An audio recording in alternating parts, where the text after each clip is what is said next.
Oh, there we go. Light. Let there be light. Hi, guys. Greetings. Welcome, welcome.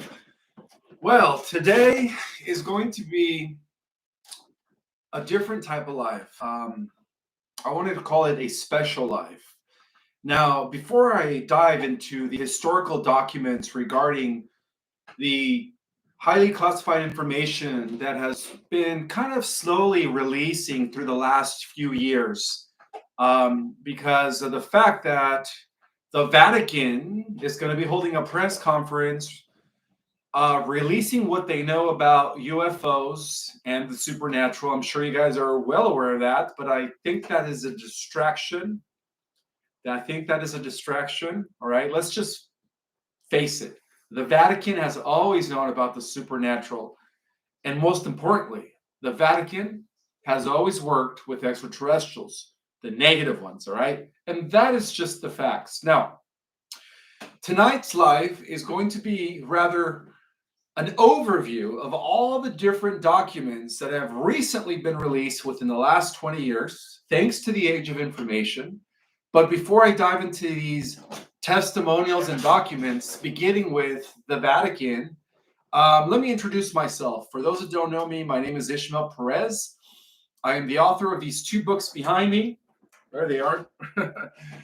Our Cosmic Origin, which dives into the galactic history of our planet, Earth's place in the multiverse, and of course, The Secret Government, which goes over the historical shadows of secret societies, invincible architects, and the hidden powers that have been in control of our world for thousands of years. Okay, I'm also currently gonna be working on another book because I have been neglecting that third book for quite some time. As to why, I'm going to be taking some time off, guys. So I'm probably not going to be doing another live for hopefully not too long, but for a while. All right. So this is probably going to be my last live just for a short period of time because I need to take some time out for myself.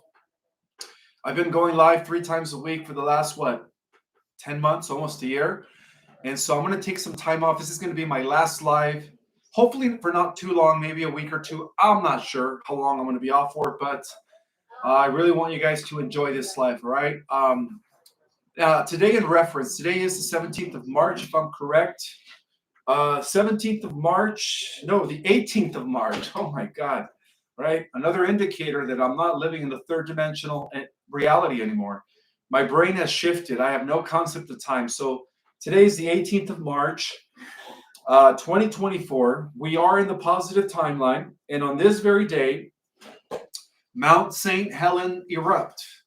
Back in 1980, on May 18th, Mount St. Helens, which is a volcano peak in southwestern Washington, suffered a massive eruption, killing about 57 people and devastating some 210 square miles of wilderness. All right, well, that's a point in history. I also want to give some announcements. I will be at the Brea in Los Angeles. I'm sorry, that's Orange County, California. I always get those two counties confused. I will be doing an event tomorrow in Brea. I think there's only 2 spots left.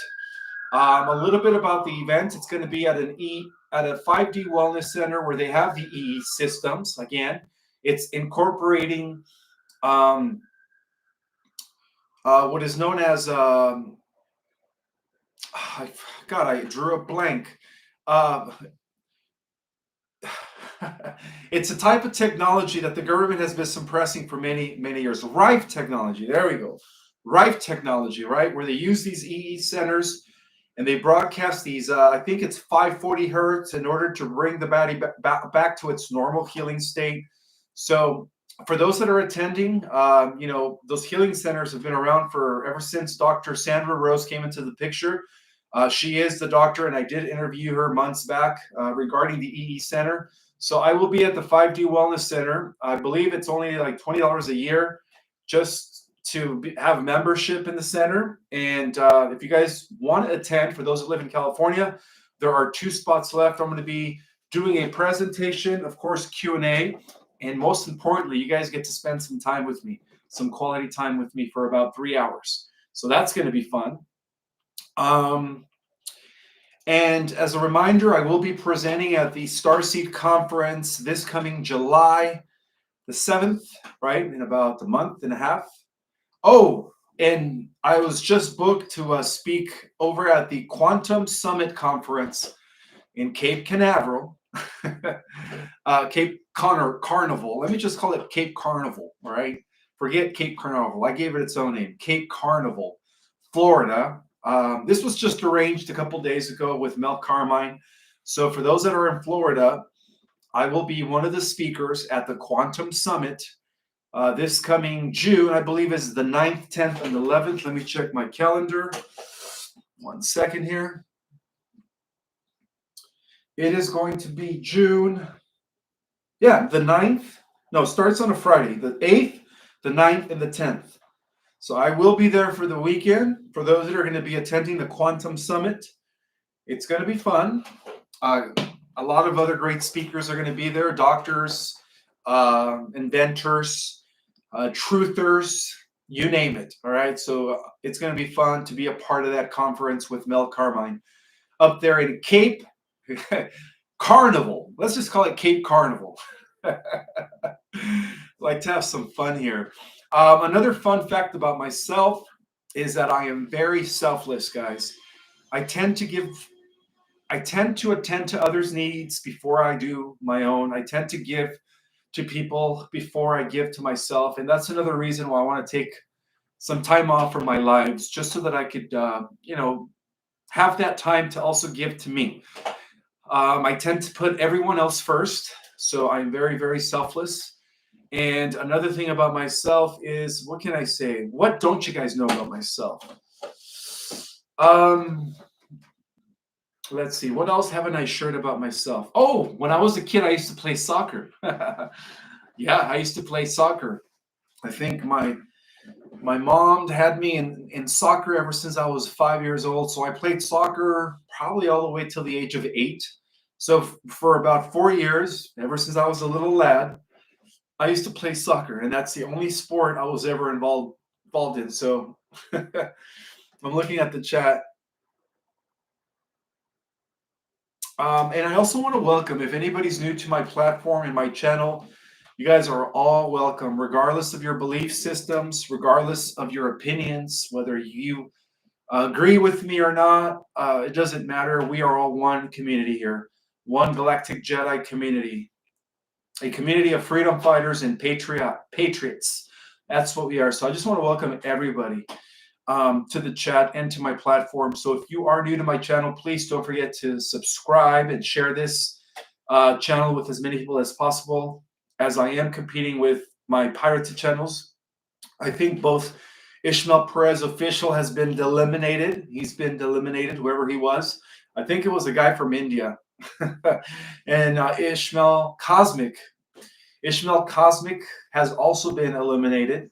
So I think there's only about 2 more pirated channels that are standing. So I'm doing my best to grow my real channel, right? Despite the fact that there are other channels that are pretending to be me, and they have been ever since I came into the picture. So any other announcements?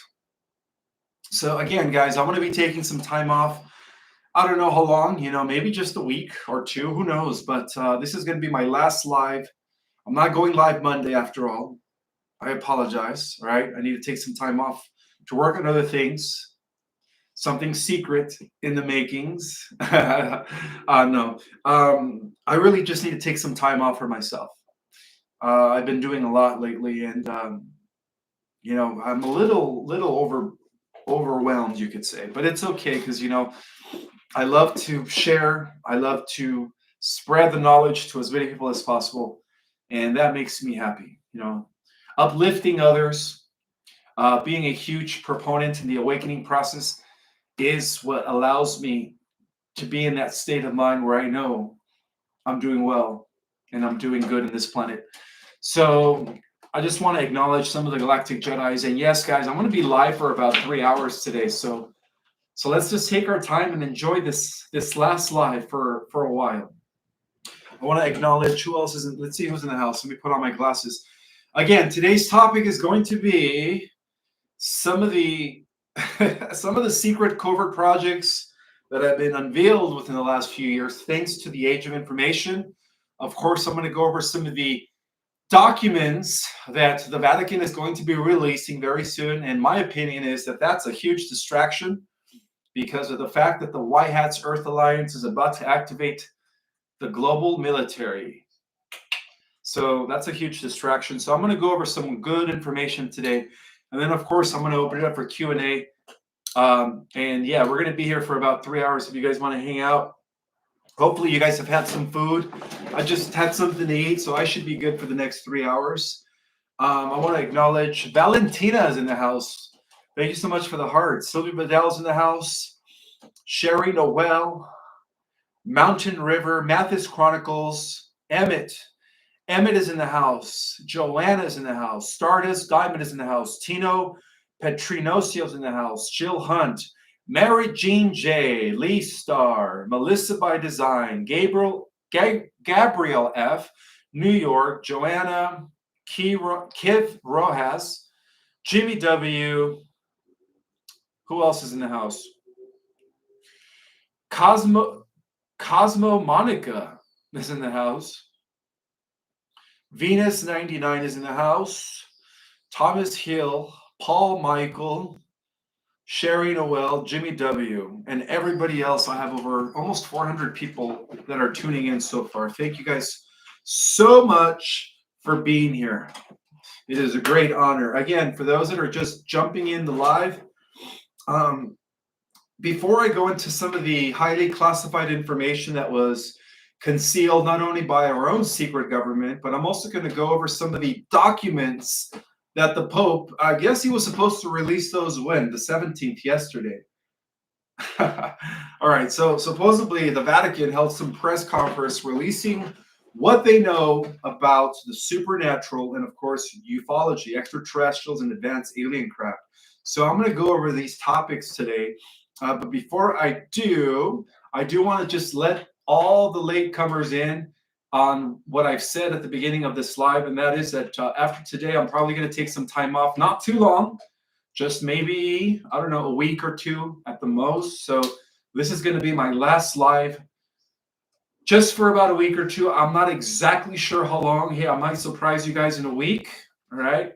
But I do need to take some days off for myself, just so that I could work on other projects, some secret projects. Okay, guys?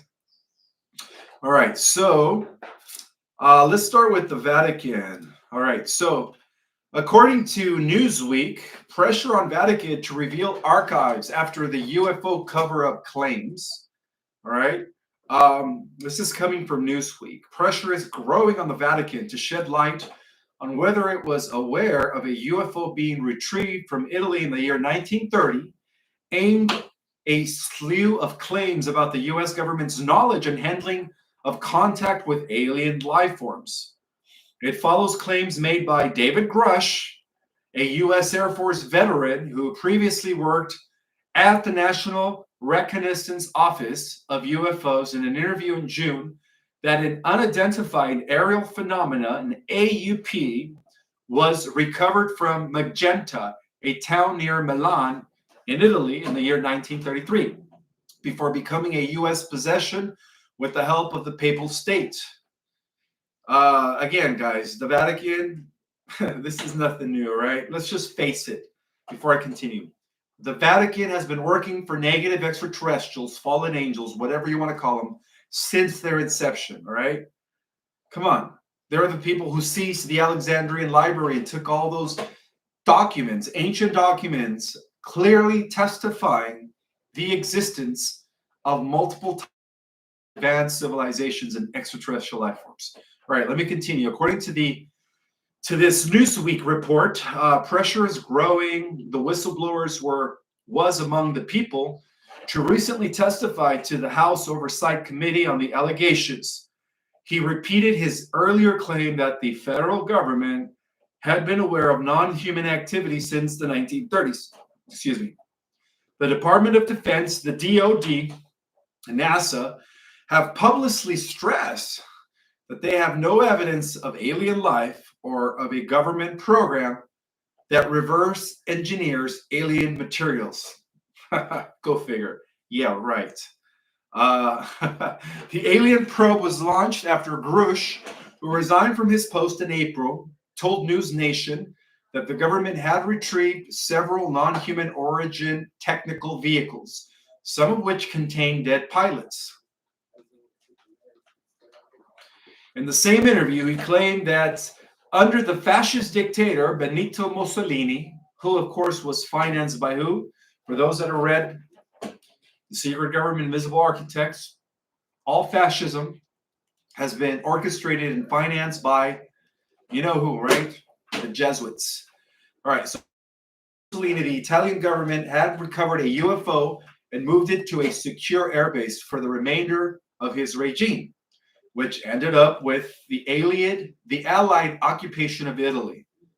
All right, so David Grush, alleged that then Pope Pius VII had back-channeled knowledge of the UFOs to the USA.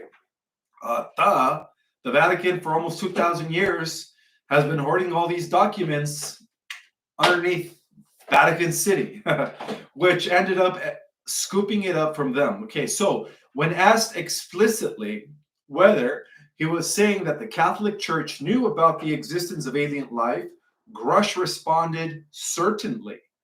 According to News Nation reported on Tuesday that it had been attempting to get the Vatican to publicly comment on the matter for a week, but had yet to receive a response. So Newsweek approached the Vatican via email for comment on Wednesday. All right, so Ross Coulthart, this is according to the Newsweek report. Before I get into what the Vatican released, okay, I was able to tap into some of their I don't want to call it unclassified because now they've been classified. Some of their documents, you could say. All right, so one of the journalists who interviewed David Grush, prior to the congressional hearing, told Newsweek network that unnamed sources had confirmed the story to him and suggested that the Vatican's silence may be a sign of the claim's truth. That makes a lot of sense, all right? The Vatican has been silencing people regarding the supernatural, regarding other dimensions, and of course extraterrestrials for almost 2,000 years. So it's a very difficult situation for the Vatican because if Mr. Grush is telling the truth, and I'm told that he is, this is coming from a news reporter, it's a difficult thing for the Vatican to admit without the U.S. concurring, he said. I'm told that the Vatican does have a very, according to the news reporter, right? David Grush. According to David Grush, I am told that the Vatican does have a very efficient intelligence service, and it's long collaborated with intelligence services like the CIA, providing useful intelligences, and especially in the wake of the Second World War. How's my volume? Hopefully my volume is good. Yeah, all right, good to know. The possibilities of alien life possesses a complex theological question for the Vatican, for the Catholic Church, which holds that humans were created as intelligent creatures by God and have a special connection to him through Jesus Christ. But this does not necessarily mean that the same cannot be said of another similar life form. In 2008, Jesuit father, there we go, man, talking about the core of the Luciferian conspiracy, the Jesuits. In 2008, Jesuit father Jose Fanes, then director of the Vatican Observatory, told the state's newspaper, the El Observatory Romano, that there was no conflict between faith and the possibility of extraterrestrial brothers. Just to add, a quick note. Did you guys know that the Vatican's telescope, right, is known as Lucifer? They call it Lucifer. I don't know if you guys knew that, but the Vatican's telescope is called Lucifer. Just want to point that out real quick. Okay, so he said, David Grush, just as there is a multiplicity of creatures on earth, there can be other beings, even intelligent, created by God. This is not in contrast with our faith, because we can't put limits on God's creative freedom. Okay? And I agree with that, right? I strongly agree, my friends, that all the different, what's going on with my lives? Am I being visited by spirits? One second.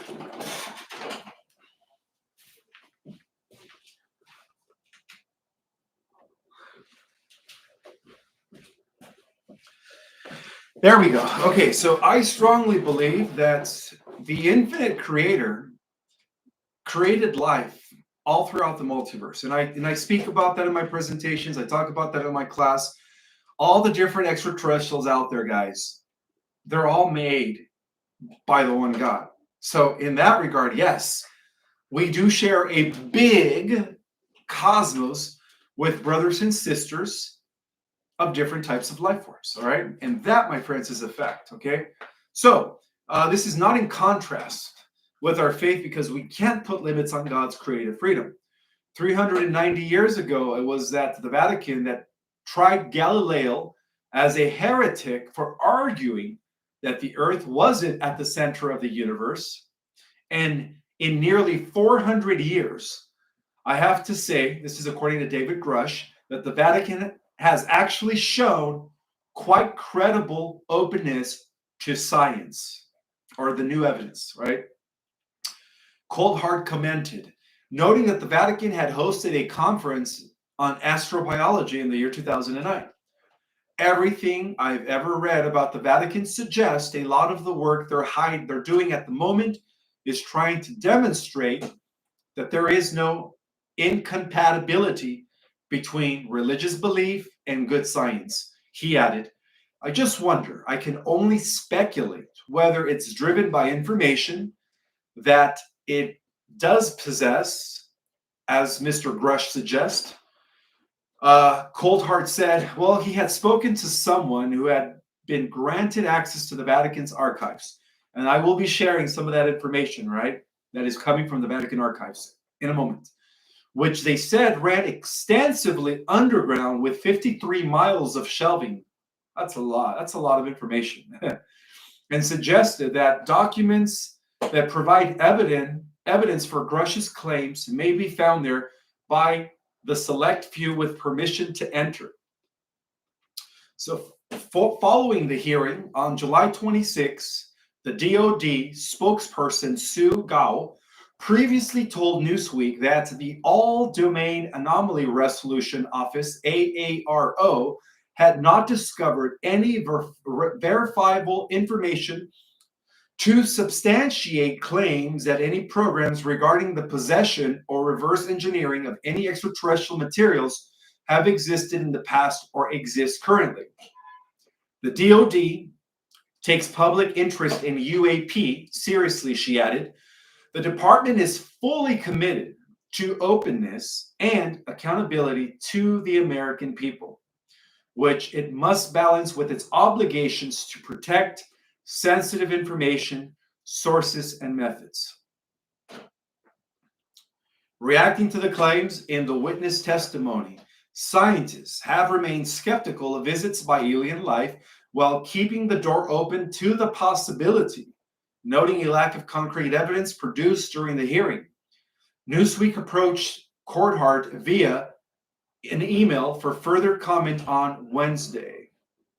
All right, well, there you go. There you guys have it. Okay, that's according to Newsweek. How are you guys doing? Hope you guys are doing wonderful. All right, so let's go into some of the Vatican archives regarding what they have been hiding for hundreds and hundreds of years. Okay, guys? Hope you guys are doing well today. Again, guys, I'm going to be live for 3 hours, all right? Another hour, 2 hours and 30 minutes. So I have a lot to cover before I open it up for Q&A, all right? We're going to go over a lot of the classified information that not only has been held by our own secret government, but it also classified, or may I say, hidden information that was held by the Vatican, all right? So let's talk about the Vatican archives. Okay, so The Vatican, as the epicenter of the Roman Catholic Church, has historically maintained an intricate relationship with topics of the supernatural phenomena. Well, that's a given, all right? That's a proven fact, right? They are the ones that have been going around all around the planet, stealing all the documents, excavating all the ancient, archives, and hiding it within their vaults. So that's a given, all right? Of course, the Vatican, since day one, has been working with the supernatural, right? While at the same time killing everybody else that tampered with the supernatural. Big hypocrites that they were, and they are. So, among the most intriguing subjects are identifying flying objects, apparently UFOs and extraterrestrial life forms.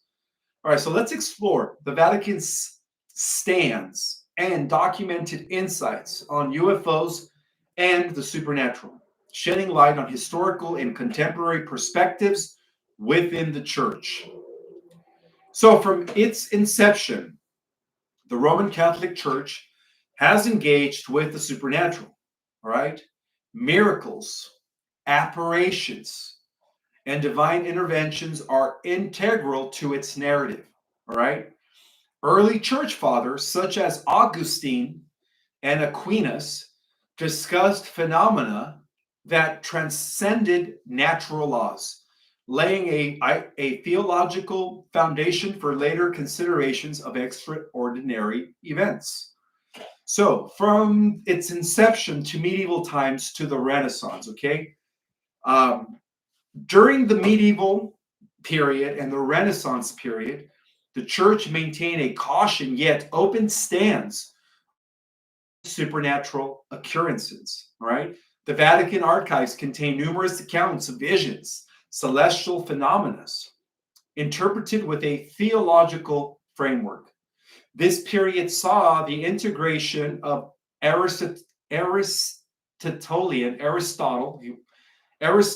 philosophy and polemic philosophy or cosmology. Polemic is spelled Polemic, polemic cosmology, influencing the church's understanding of the cosmos and the potential for extraterrestrial life. So moving on to the modern era and the UFO phenomena, particularly what they've been hiding within the 20th century. Okay, so the 20th century marked a significant shift with the rise of modern UFO phenomena, right? Ever since the 1930s, we've been hearing about these crashes, followed by retrievals that have been taking place all over the world, guys, all over the world. The post-world era, all right, characterized by numerous UFO sightings and reports, prompted various reactions from global institutions, including the Vatican. So in the year 1954, a series of Marian apparitions in Fatima, Portugal, were accompanied by unusual celestial events witnessed by thousands. Let me repeat that again. In the year 1954, a series of Marian apparitions in Fatima, right? This is where they saw the Fatima, the Virgin Mary, appeared in the skies, which I strongly believe was very similar to how they wanted to execute Project Bluebeam, right? Which is holographic technology that they were already incorporating back then in the year 1954. Okay, I believe it was holographic technology. It had to be, right? Were accompanied by unusual celestial events witnessed by thousands. Well, that explains it. All right, so the church's investigation into these events acknowledged the supernatural elements while stopping short of attributing them to extraterrestrial beings. All right, so the Vatican's observatory, established in the late 19th century, has played a crucial role in the church's engagement with scientific inquiries into extraterrestrial life. Prominent Jesuit astronomers such as Brother Guy Consolmagno have openly discussed the possibilities of extraterrestrial intelligence and that such discoveries would not contradict Catholic doctrine, but rather expand understanding of creation. Okay, well, that's interesting. According to papal documents and statements, while there are no specific papal encyclicals solely dedicated to UFOs, sure, I don't believe that. Several documents touched on themes relevant to the discussion. For instance, one of the documents that was recorded by Pope John II in the year 1998 was known as the Fides et Ratio. The Fides et Ratio, okay? This encyclical emphasizes the harmony between faith and reason, encouraging dialogue between theology and science, including the exploration of life beyond the earth. So another document by Pope Francis in the year 2015 was known as the Laudato, Laudato. All right, although primarily focused on environmental issues, this encyclical calls for a broader understanding of creation, implicitly supporting scientific exploration of the cosmos. All right, so the Vatican has hosted conferences and symposia addressing extraterrestrial life and astrobiology. Notably, in the year 2009, the Pontifical Academy of Science organized a conference on astrobiology, fostering discussion among theologians, scientists, and philosophers about the implications of discovering extraterrestrial life. All right, so we're getting somewhere here. I believe that the reason the Vatican is now becoming more open about extraterrestrial life and fostering the idea that we are not alone in the universe is because of the fact that the white hats, the white knights, whatever you want to call them, have been infiltrating the Vatican since day one, right? For those that have read The Secret Government, one of the reasons why the Knights Templars, who were the good guys, who were the white knights in medieval times, were very successful in the 15th century Reformation, in the Renaissance, and of course in the reestablishment of our world's second republic, known as the US government, was because they were able to infiltrate the Vatican since day one, right? That's just the way the brotherhoods work, right? These secret societies, whether good or bad, they always infiltrate each other. That's just the way it works. And this is a phenomenon, my friends, that actually has been going on since the Galactic Wars, all right? It is recorded, and I've emphasized on this in many of my talks and conferences, that there have always been members on both sides of both groups that have infiltrated each other. Members of the Galactic Federation have infiltrated the Orion Empire. Members of the Orion Empire have infiltrated the Galactic Federation. It's just the way it's always been, all right? This is all within the parameters of the ongoing war between good and evil. Okay, so Catholic theology posits life. Let me start over. Catholic theology posits that God's creation is vast and not limited to the earth, which is true. Okay, again, a lot of these reforms. But put it this way: a lot of these reforms within the most corrupt institution that has been at the core of the Luciferian Brotherhood is because of the fact that the Vatican has been infiltrated by the good guys. To give you guys an example, whether you believe it or not, John Paul II, he was actually a white knight. He was working with the Earth Alliance. The guy that there was an attempt to assassinate him by the Jesuits because he wasn't in alignment with the Dark Brotherhood.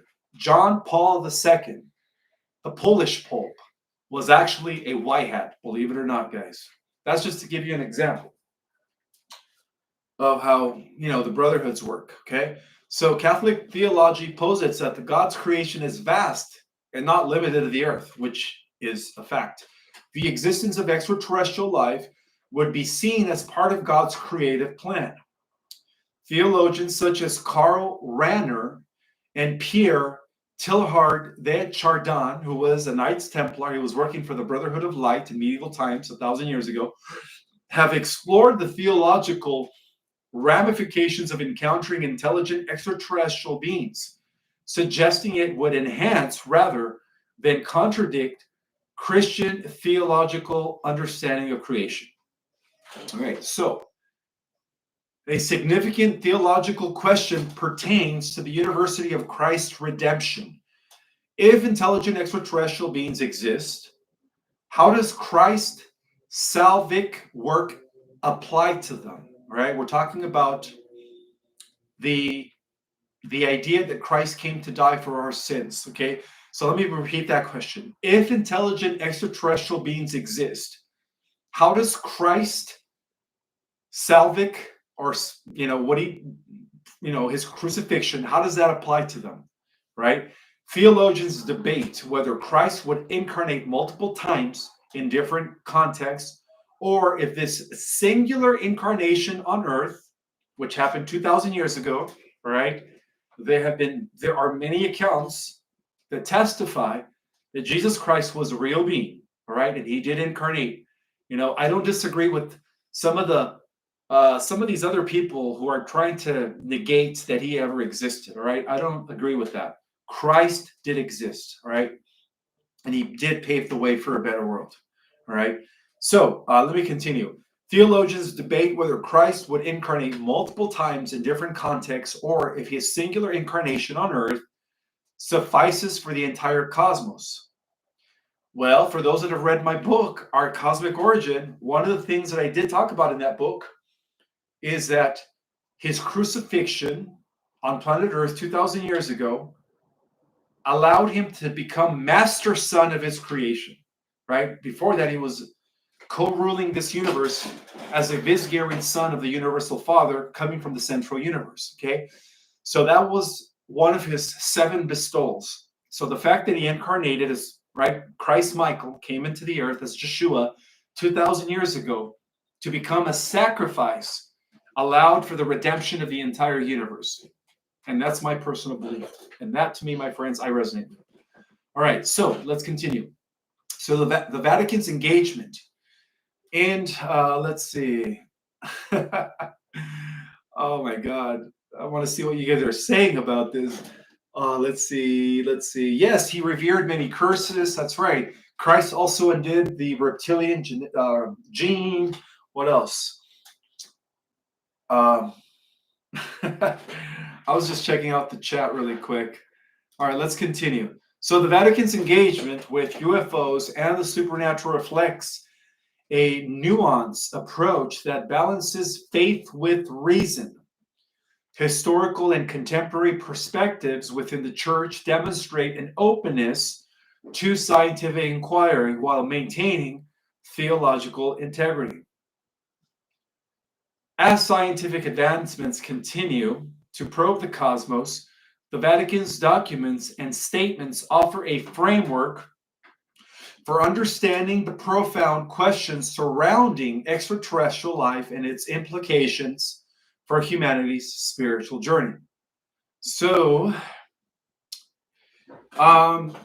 let's talk about this for a little bit, guys, before I continue, okay, with some of the covert operations that have been taking place here in our own country by the shadow government, all right?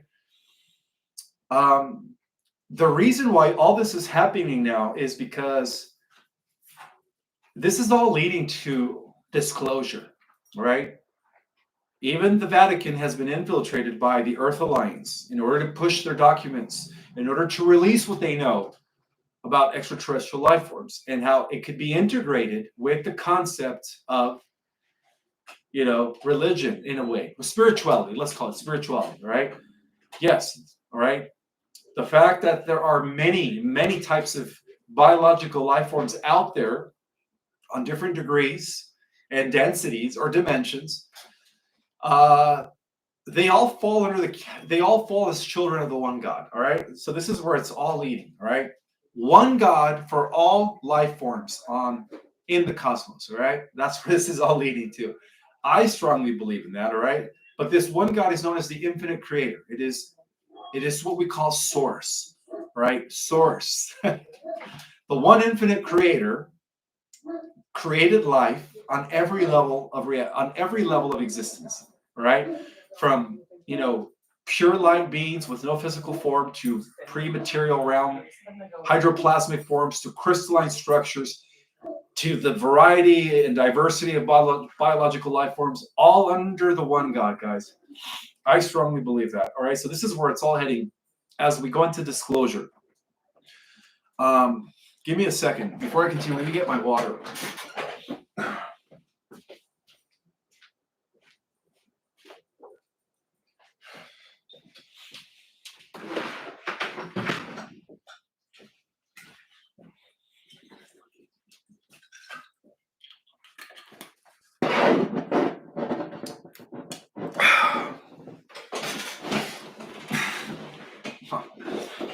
I hope you guys are doing wonderful.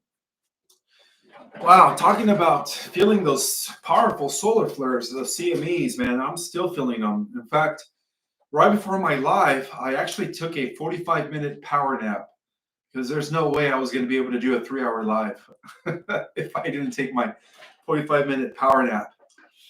All right, so let's continue. So yeah, all of this is heading to disclosure. So the fact that the Pope held a conference releasing what he knows about the supernatural is actually a good thing, all right? But we'll see what happens, all right? Hopefully it's not a distraction. We'll see. Let's see. Because, again, the Earth Alliance is about to activate the army of the White Hats, right? The Alliance, which are now over 15 million strong, I believe. Right? It's a consolidation of over 120 countries that have signed the what is known as the new Commonwealth of Nations, right? Bringing the republics to everyone, right? This is the end of the New World Order. This is the end of the WEF. This is the end of NATO. It's all coming to collapse pretty soon, right? All right, so let's continue. All right, so let's talk about some of the covert operations that have been conducted in secret by the shadow government, okay? So, the fascination with time travel, extraterrestrial life, and covert experiments have captivated human imagination for decades. While mainstream science often dismisses these topics as pseudoscience, or they say, oh, it's just sci-fi, a wealth of classified documents and credible testimonies suggests that government agencies have been conducting research and experiment in all of these areas. So time travel, as theorized by physicists such as Albert Einstein and Stephen Hawking, and by the way, I no longer have respect for Stephen Hawking, all right, because I heard that he was part of the list, if you guys know what I mean. When I found out that Stephen Hawking was one of the attendees. You guys know what I'm talking about, right? PEDO Island. That's all I'm going to say. PEDO Island. That's when I lost all respect for Stephen Hawking. 10, 15 years ago, I used to think Stephen Hawking was a genius. I used to marvel at his work, right? I read his books and I thought he was wonderful. But then I found out that he went to PEDO Island. Oh my God. I lost all respect for him. All right, let me continue. So, physicists such as Albert Einstein hinges on the principles of relativity and quantum mechanics. So, Einstein's theory of general relativity allows the possibility of warping space-time, potentially creating conditions conducive to time travel. Wormholes, also known as Einstein-Rosen bridges, and the concept of closed time-like curves, CTS or CTCs, are among the theoretical constructs that could permit time travel. So let's talk about Project Pegasus. I know I mentioned this 2 weeks ago on my uncensored Rumble Live, but I think I can talk about this on this platform as well. All right. So Project Pegasus, which is one of the most well-documented projects allegedly involving time travel, is Project Pegasus, which reportedly took place in the late 1960s and early 1970s under the Defense Advanced Research Project Agency known as DARPA. Whistleblowers, including attorney Andrew D. Basiago, have claimed participation in experiments that use Tesla-based teleportation technology to send individuals across time and space. So apparently, Project Pegasus evolved out of an already existing project that was in the works within the shadow government that was known as Montauk, Project Montauk. And for those that have heard of the testimonies of Preston Nichols was one of the whistleblowers that actually shed light on Project Montauk. Okay, so that was another notorious case that was part of a series of secret government experiments that was conducted at Montauk Air Force Station in New York. The project reportedly involved mind control, teleportation, and of course, time travel experiments. And really, technically, there was another project before Project Montauk that had to do with experiments in invincibility, cloaking devices. And that was known as the Philadelphia experiment. I don't know if you guys ever heard of the Philadelphia experiment, but that's where it all originated. That's when the shadow government, all right, began to conduct experiments by, again, causing a naval ship to disappear. Now, the problem with that is that when the naval ship came back or popped back into our reality, all right, all they were doing was shifting into another density, or rather into another alternative Earth. Where they were, when they popped back into our reality, it was reported that a lot of the crew members were deformed, all right? One person came back with 3 arms, another person had mental issues. So that's when they realized that there was that there were other alternative realities, okay? And that's when they realized that time travel was very possible, okay? So testimonies from individuals like Preston Nichols suggest that this project Montauk, which again evolved out of the Philadelphia experiment, succeeded in manipulating time, and of course, in also manipulating the idea of creating teleportation devices, all right? Teleporting people from here to Mars. And this gave rise to the infamous jump rooms, all right? What are jump rooms? These are locations all around the planet where certain members that were part of these secret government experiments were allegedly teleported instantaneously over to Mars and other colonies and bases throughout our Milky Way, not just here in our solar system. For those that are familiar with secret space programs, this is where it all began, all right? So, historical encounters, all right? Reports of encounters with extraterrestrial beings have always been associated with these experiments, apparently, that have existed for what? Centuries, all right? It is my belief, Galactic Jedis, that these experiments, or rather these ideologies, this phenomena, have always been known by the members of secret societies, all the way up until the 1500s, I believe. That's when the Jesuits were the first ones to begin conducting experiments, or rather, to begin to explore the possibilities of time travel, alternative realities, so on and so forth. Because the Jesuits, from day one, have been working with negative extraterrestrials. Guess who the masters of the Jesuits have been, right? Exactly. The Negative Orion Syndicate, the negative extraterrestrials. And that includes the Zetas, some of the negative grays, and of course their reptilian overlords. All right, so reports of encounters with extraterrestrials have apparently been going on for centuries. It just so happens that within the last century, they have become more noticeable, okay? It's all leading towards disclosure, I believe. But the modern era of UFO sightings began in the mid-20th century. The Roswell incident of 1947, where alleged UFO crashes in New Mexico led to claims of recovered alien bodies and technology, which were, by the way, taken to where? Area 51. Exactly. So because of that, under President Truman, not Eisenhower, right? It was President Truman who signed our constitutional republic away to the negative aliens, particularly the Zetas, the Greys, and the infamous reptilians, created a group known as the Majestic 12. That was President Truman, not Eisenhower. All right. I vow that Eisenhower was the first white hat. Well, he was the first to reinstate the plan with Valiant Thor. But before Eisenhower, it was President Truman who organized a group of men known as the Majestic 12.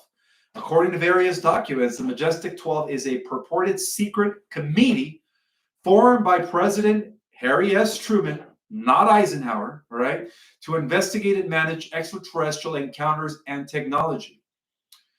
Although the authenticity of MJ12 documents is disputed, yeah, right, they have fueled speculation and high-level government involvement in UFO research.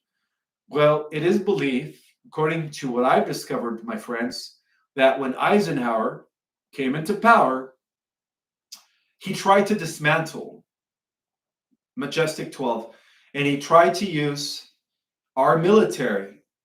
He tried to use our military in an attempt to invade Area 51, and unfortunately, by then, our military was already under the full control of the shadow government, of the new neocons that have infiltrated our government through Project Paperclip. So by then, it was too late. Eisenhower, unfortunately, inherited this malevolent projects, okay? And he couldn't do anything about it, all right? But what he did do, okay, according to Laura Eisenhower, who I had on my show a couple of times, and she testifies to this, what he did do was he began negotiating a treaty with positive extraterrestrials. And that's when Valiant Thor came into the picture. See, Valiant Thor, under the command of Commander Corindor, for those that have taken my course, you know what I'm talking about. They are in charge of the Association of Worlds, which consists of anywhere of 500 to 600 or 800 worlds that pertain to our local star cluster. Okay, it is also known as the United Federation of Planets, and their headquarters is on Ganymede, one of the moons of Jupiter. Right? Those are what you call the positive space programs. This is where Space Force is being integrated into, by the way.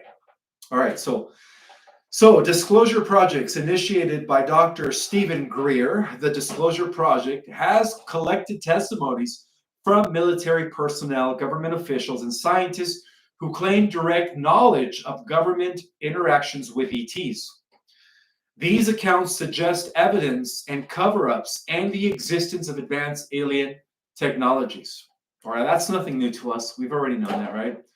And even though I think Carrie Cassidy believes that Dr. Stephen Greer is counterintelligence or is a psyops, I personally think Dr. Stephen Greer is working with the Earth Alliance, okay? That's my personal opinion. To each his own. You guys have your own personal opinions about Dr. Stephen Greer, but Dr. Stephen Greer has been in the forefront of the disclosure for quite some time. I'm just looking at the chat. Let's see. I love seeing what you guys are saying here and there. All right, so let's continue. Boy, it's getting hot in here. It's getting hot in my house. All right, so let's talk about mind control projects and behavioral experiments. I'm sure many of you guys have heard of MK Ultra and Monarch, Project Monarch, which is one of the most infamous covered experiments. All right, let's talk about Project MK Ultra, which of course we know was a CIA program that aimed to develop mind control techniques. And a lot of this does involve the development of LSD. That's why I don't like taking hallucinogens, right?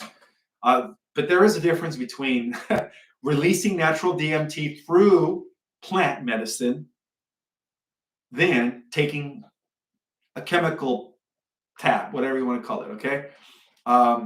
Using unwitting subjects, the project conducted experiments involving DRUGS. I got to be careful here, all right? Hypnosis and other methods to manipulate human behavior. The ethical breaches and human rights violations of MK Ultra have been well documented and acknowledged by the US government. All right, so to add to that, I strongly believe that a lot of these people who have been involved in massive shootings, case in point, massacres, all of that, are clearly under mind control, right? Because all of a sudden, when they are arrested and they're facing the judge, and the judge says, "What made you do that?" They say, "I have no clue. I don't know why that happened." Because they're all under mind control. Okay, so we could trace these events all the way to the Oklahoma City bombings. Okay, all of that stuff, including what happened in Waco, Texas. All right, let's go way back to the 1990s. All of those people were under mind control. Right? They were all under mind control. Oh, you guys are so funny. Every now and then I look at the chat. Okay, so the ethical breaches of human rights, variations of MK Ultra, have been well documented and acknowledged by the U.S. government. Okay, let's talk about Project Stargate. All right. All right. So Project Stargate, guys. So this project, conducted by the U.S. military, investigated psychic phenomena, including remote viewing. All right. How many of you guys know that our own shadow government, our own three-letter agency, has been involved in enhancing extrasensory perception? They've taken humans that were already psychic and enhanced them to make them super psychic in order to create remote viewers, and so on and so forth. People that were incorporated or involved in the secret space programs. Okay, all this stuff is coming out, guys. Okay, so I can't wait for all this information to come out to the general public. So declassified documents reveal that while some success was reported, the results were not deemed reliable enough for practical applications. However, it has come to my attention that a lot of these psychics that were enhanced to be part of Project Stargate, were also mind wiped through another technology known as it's called mind. What is it called? Mind slate, a clean slate. There you go, clean slate technology. That's when they wipe all your memories. All right. It's a form of erasing. How can I say it? Blank slate technology. There we go. Blank slate technology. Oh my God, where is my memory at this time? Right. So technological advancements and ethical concerns. So the pursuit of advanced technologies, including those purportedly acquired from extraterrestrials, raises significant ethical concerns. These technologies, if misused, and it is my belief that they have been misused, okay? Explaining DEWs, right? You guys know what I'm talking about? HARP, all that stuff was misused, all right? They used it against us, right? ELF, right? You guys know what I'm talking about, right? Extremely low frequency waves, EMEs, the stuff that comes from cell phones, all that stuff, it's all designed to be weaponized against us, okay? So if these technologies are misused, it could lead to unprecedented levels of control and surveillance. Well, it was whistleblower, what's his name? Edward Snowden, that revealed all of that years ago, all right?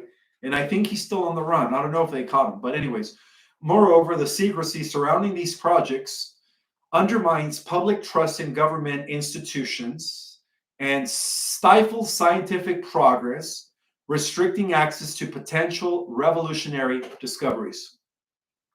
The examination of classified documents and testimonies regarding time travel, extraterrestrial beings, and covert experiments reveals a complex web of secretive activities with profound implications. While much of the information remains unverified, the consistency of the accounts and the credibility of many sources, suggests that this phenomena deserves serious consideration.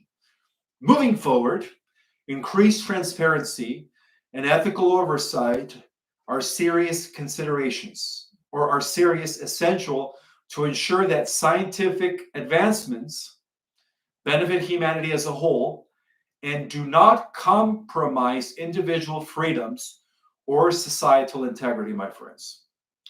Give me a second. Let me open my door because I am sweating here. One second.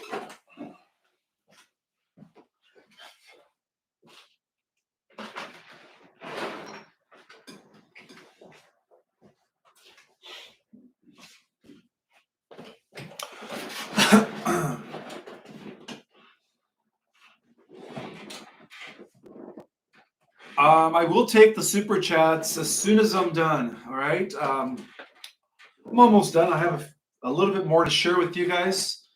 I want to welcome all 759 people that are in the house.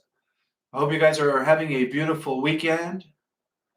It's been cloudy here in Southern California, but overall it's been good. It's not too hot. It's not too cold. Except here in my house, I am burning up. All right, so let's talk about the concept of space programs, SSPs, secret space program, and breakaway groups. I'm just going to give a general understanding of this, guys, because a lot of this kind of ties in with some of the highly classified information that will be disclosed very, very soon. Okay, so the concept of secret space programs have intrigued and captivated public imagination for decades. These covert operations, allegedly run by governments and private entities, are believed to encompass advanced technologies, extraterrestrial interactions and alliances with extraterrestrials, and space colonization efforts that remain hidden from the public's eyes. All right, well, I want to give an overview of history, evidence, and implications of the SSPs, drawing from various sources and theories to provide a comprehensive overview of this mystery subject. So, the roots of the SSP can be traced back to the Cold War era, when the United States and the Soviet Union were engaged in a fierce competition for space dominance. During this time, numerous classified projects were initiated, many of which remain shrouded in secrecy. Some researchers argue that these projects laid the groundwork for modern-day SSP programs, with advancements in propulsion systems. For those that don't know what those are anti-gravity aircraft, aka UFOs, right? Energy technologies, free energy devices, teleportation devices, and replicators. All of those technologies were made possible through free energy technology, Tesla technology, right? And space exploration capabilities. Right. So one of the most notable historical references is the Nazi German secret space program. One second.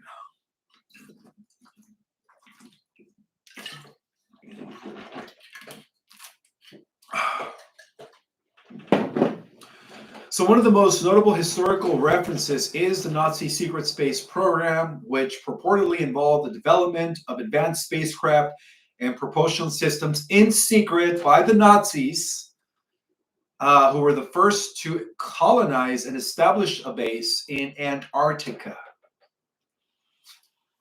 So post-World War II, Operation Paperclip, which originated with Operation Sunrise, facilitated the transfer of German scientists to the United States, where their acknowledged potentially contributed to the U.S. space program and, by extension, to the SSP.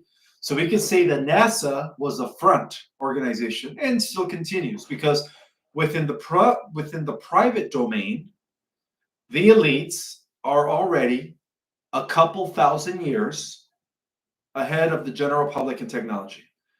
In fact, it was all a trickle down technology to the general public, when these guys are already 2,000 years ahead of us, right? In technology. It's crazy. And a lot of this has to do with the fact that they still want us to be dependent on fossil fuels, petroleum, chemical companies, right? Edison, they still want us to pay for our day-to-day things. So that's what it really boils down to. And that, my friends, is why Dr. Stephen Greer has been pushing so hard the disclosure of these advanced propulsion and free energy devices. All right, so a significant portion of the evidence supporting the existence of SSP comes from whistleblowers and former government officials. Among the most prominent figures is Gary McKinnon, who, by the way, was a hacker, right? He is a British hacker who in 2002 claimed to have found evidence of a secret U.S. space fleet during his unauthorized access to NASA and Pentagon computers. I don't know if you guys have ever heard of Gary McKinnon, but I mean, even before the whistleblowers, before the defectors of the secret space programs came about, Terrence McKenna, Gary McKenna was already exposing this stuff back in 2002. So McKinnon reported discovering list of non-terrestrial officers and logs of fleet-to-fleet transfers, suggesting the presence of an off-world military force. Of course, later we've come to find out that he was tapping into the servers that were belonging to Solar Warden. Solar Warden. So Dr. Stephen Greer, founder of the Disclosure Project, has also presented testimonies from numerous military personnel and defense contractors who assert the existence of advanced space technologies and extraterrestrial interactions. These testimonies, collected over decades from a compelling body of existence that points towards the reality of secret space programs. So what are some of the technological advancements that exist within the secret space program? All right, so the technologies associated with secret space programs are far beyond the current publicly acknowledged capabilities. This includes anti-gravity propulsion systems, otherwise known as spacecraft, right? UFOs. We have them, guys. Those little, triangular fleets that we see, the little ones known as the TikToks. Those are ours, by the way. Zero-point energy devices and craft that travel faster than the speed of light, right? One of the things I talked about in class 2 this morning was the idea that what differentiates a Type 2 stellar advanced civilization from a Type 1 interplanetary civilization is the fact that a Type 2 stellar civilization has a really good understanding of interdimensional physics, and that is what allows them to go faster than the speed of light. While a Type 1 interplanetary society, even though they have anti-gravity propulsion system, they still don't understand the full, you could say, the full science behind interdimensional physics. All right, so such technologies, if real, would revolutionize space travel and energy production, potentially offering solution to some of humanity's most pressing challenges. And that is so true, right? If all of a sudden these elites would release their technologies, all of their exotic technologies that they have been hiding from us, well, guess what, guys? There will be no more homelessness. There will be no more, MEDICAL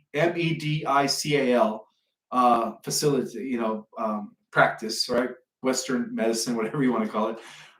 There will be no more suffering. There will be no more, really, if we all had replicators, there would be no more need for an economy.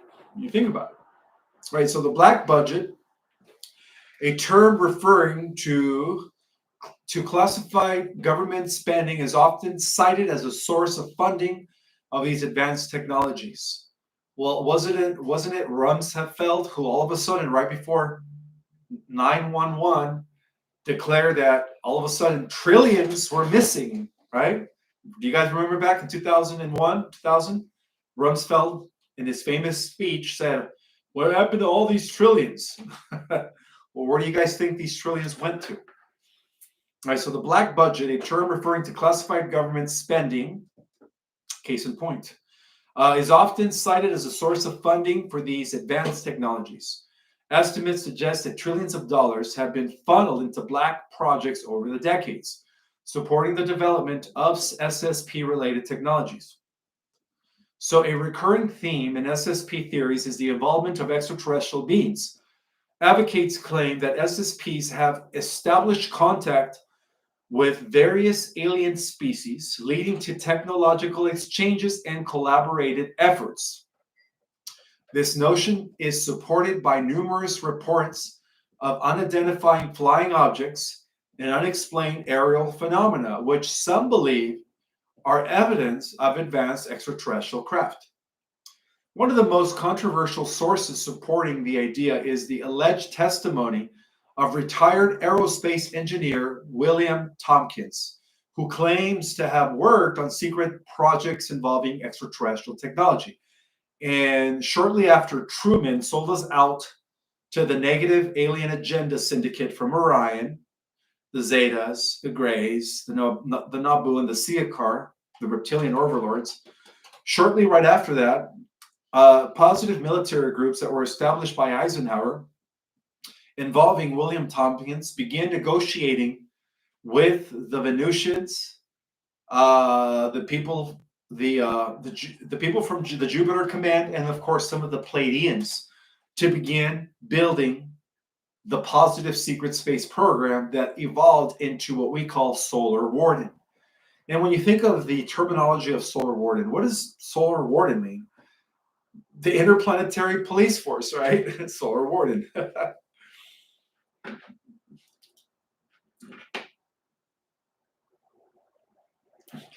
I'm just looking at the chat here. See what you guys have to say. Yeah, I agree. Einstein was a political Zionist. He was working with the Dark Hats. I believe that the true genius, guys, was Nikola Tesla. Nikola Tesla, from day one, was the true genius.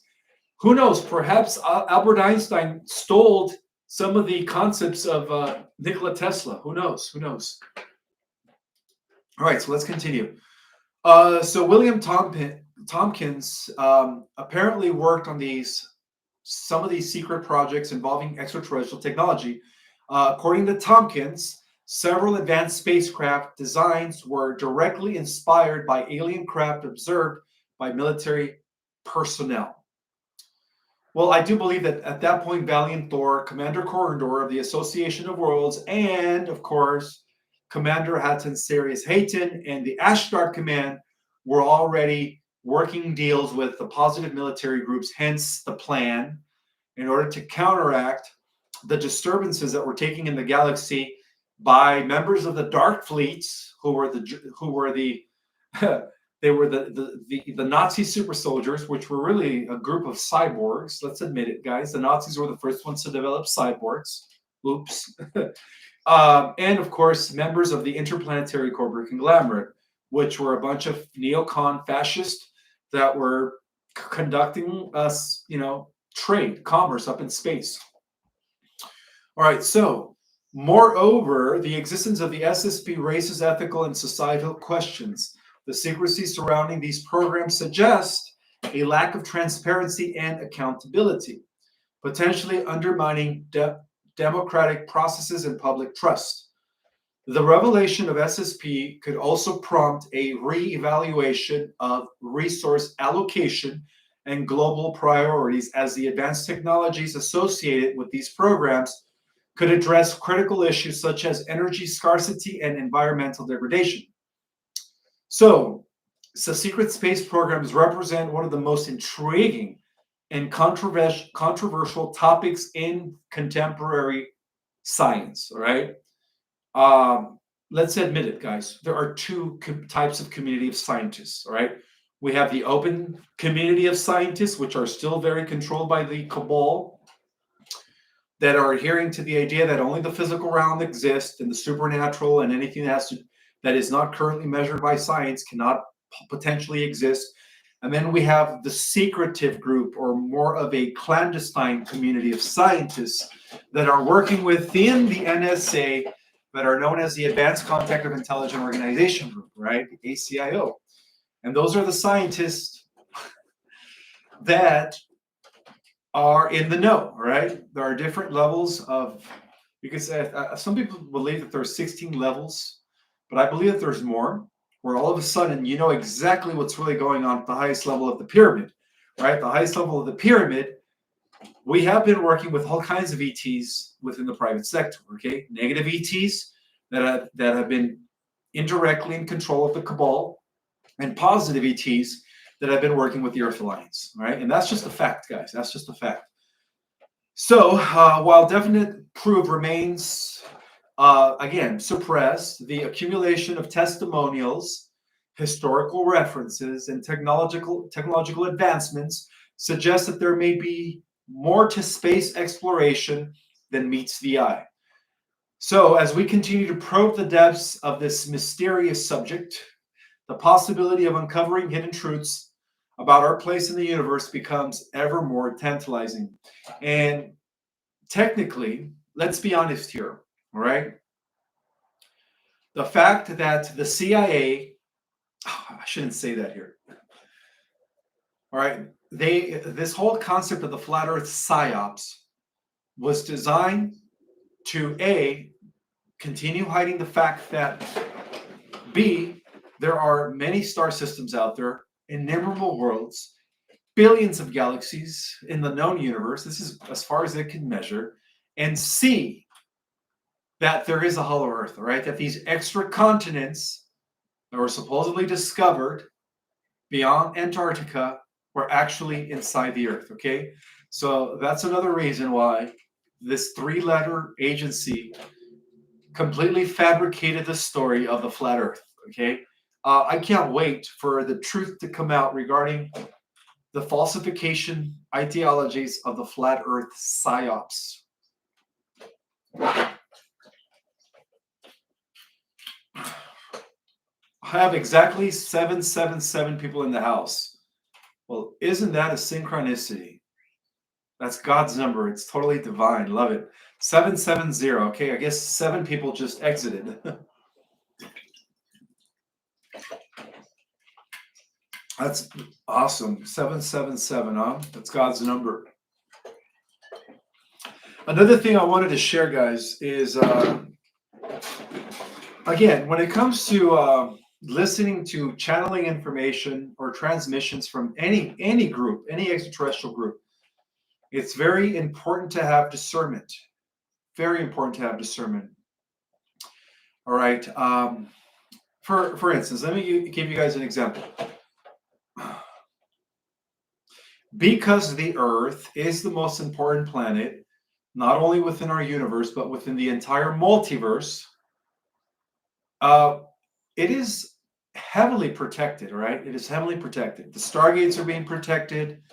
The portals are being protected.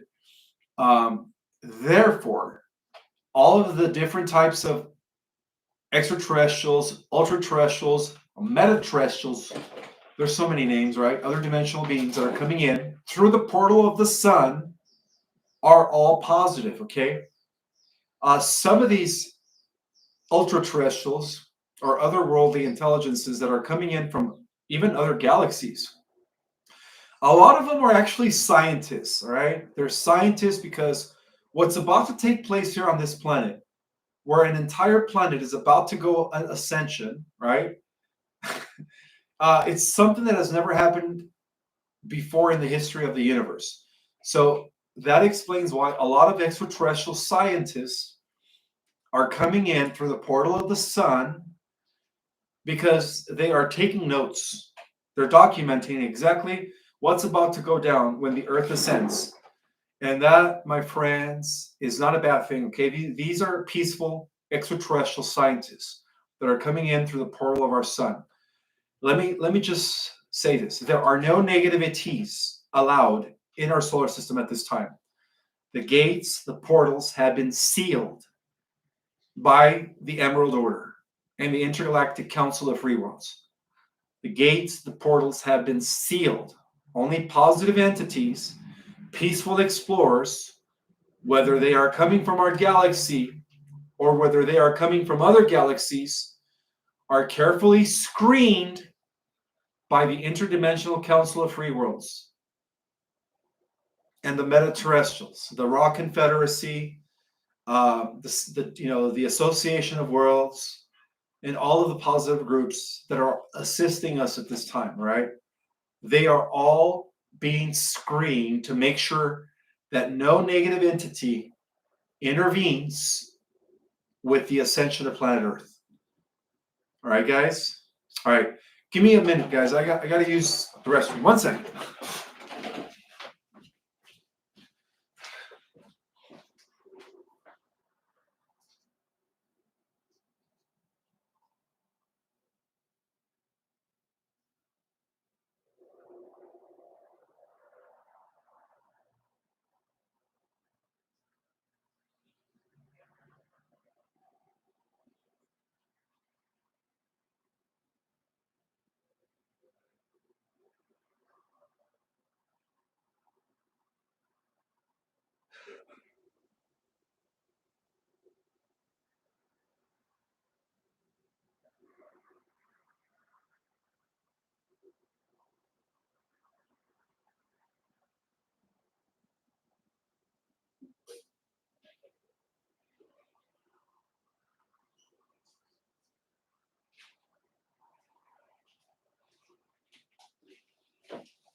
All right, I'm back. Thank you so much for your patience, guys. Thank you so much.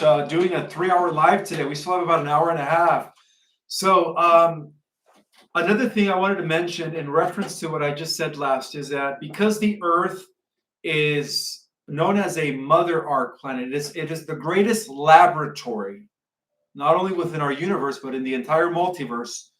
All eyes are on us, all right? So when you guys are listening to people's transmissions from ETs, and they're saying that negative ETs are also coming in through the portal of the sun, that is not true. Only positive ETs are allowed at this time, because nothing will stop the plan of Prime Creator. The plan, the divine plan that is unfolding at this time on this planet, that is going to affect everything in the multiverse, will not be stopped. So therefore, no negative ETs are allowed in our solar system at this time. All right, guys? We are the most coveted planet, the greatest laboratory, the great of genetic zoo, right? It's an intergalactic genetic zoo. I've mentioned this before. Is planet Earth, all right? It is known as an arc mother Earth, a mother arc planet. Or according to the Urantia papers, they call it a decimal planet, a decimal. And what that means is that it is a planet where biological experiments are being conducted, all right? So there was one more thing I wanted to cover before I go into Q&A. Let's see if I remember. Oh yeah, for those that are late to my live or came in 20 minutes after, 30 minutes after, 40 minutes after, I am going to be taking some time off from my lives. Maybe just a week or two, who knows. So this is going to be my last live for a while. I'm not going to be going live Monday, guys, or Wednesday, or Saturday of next week. All right, I'm going to take some time off to work on other things. So I just want to let you guys know that this is I'm going to take a break from going live for a while. I've been going live 3 times a week for almost a year, nonstop, giving you guys updates and reports and information. And I love that, guys. I love it. I love to serve humanity. I love sharing information, but I've also been neglecting I've also been neglecting my book. I put down my manuscript about 9 months ago, and I haven't picked it up. I do need to write this next book, guys, as well as working on other projects. So, thank you. Melissa by Design says, thank you so much for all your work, Ishmael. Thank you, Galactic Sister. Thank you, thank you. So yeah, this is going to be the last live for a while. You know, hopefully not too long. Hopefully maybe 2 weeks. Hopefully maybe 2 weeks, and I'll come back. Or even sooner. We'll see. But I do need to take some time off. I am a bit. I overwork myself. All right, I'm just going to be honest with you guys. I overwork myself, and sometimes I forget to take time out for me. So. No, I'm not going to be going on a vacation or anything. I'm just going to sit here at home and be alone. Probably go up to the mountains a few times a week and be with nature. Go out to the ocean and relax and meditate a lot. I need to get back into meditating 3 times a day like I used to. Right now, I'm only meditating once a day because I'm so busy, you know. I'm still going to be teaching classes, by the way. I opened up a new course. On a Saturday, the new class is available on my website. If you guys go to www.ourcosmicorigin.com, it's a 4-part course for 4 weeks straight, 1 hour a week, opened up for anybody that wants to take my course. A lot of information. You guys are going to be mind blown if you guys take my course.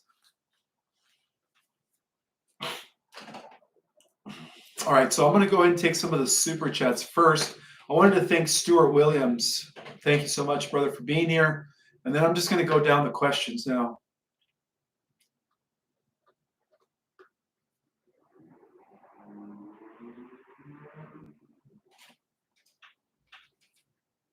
Yeah, Amanda Tempori says that the flat earth sounds like something that the people in the 1800s believed in. Oh, actually, it goes back to medieval Europe. You know, before Columbus realized that the earth wasn't flat, right? They used to think that he was just going to sail the oceans and fall off. Well, let's be real here, right? The Knights Templars, who were the inheritors of Solomon's knowledge, already knew that the earth was a sphere, that the earth was round, and that there were other continents, and that if they sailed the 7 seas, that they weren't going to fall off the cliff or off the oceans. So, you know, they're trying to bring us back to the Dark Ages, all right? They're trying to bring us back to the Dark Ages. That's why, for those people that are pushing the flat earth psyops, and that's another way of creating division in our community, right? Because they know disclosure is coming. They know that something big is about to happen that is going to change everything on planet Earth. Oh, look, I'm back to 777. That's awesome. I have exactly 777 people in the house. Oh, 4 people just joined, 780. It's okay, guys, because that's twice I've seen 777, which is a good sign. That means that God is with us. That is God's number. So what I was saying is, yeah, this whole flat earth psyops was designed to create separation and confusion and division in our community, because they know that the Great Awakening is here. It is unstoppable. Nothing's going to stop what's coming. All right. It's been predicted. You know, every ancient culture, every document talked about the times that we're living in. Right. And the true meaning of Revelation, which is the apocalypse, the last book in the Bible, has nothing to do with the end of the world, but it has everything to do with a retrieval of lost information that has been kept from the masses for thousands of years being released to everyone. All right, let's take some questions.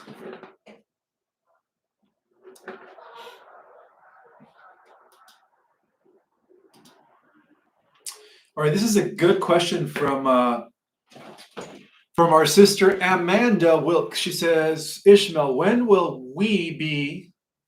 Oops, I just lost it.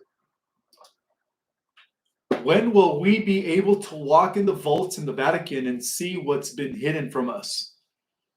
That's a good question, sister. Well, I don't know if I want to walk in the vaults in the Vatican. I mean, some pretty, you know, demented hideous things went on. I don't know if I even want to smell what's underneath there or see what's underneath there, but I would say that once everything is disclosed to the public, uh, we're going to have access to everything, all the records, all the documents.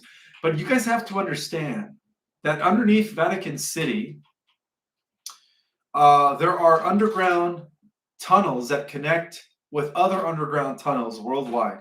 So I don't know if I want to go underneath there.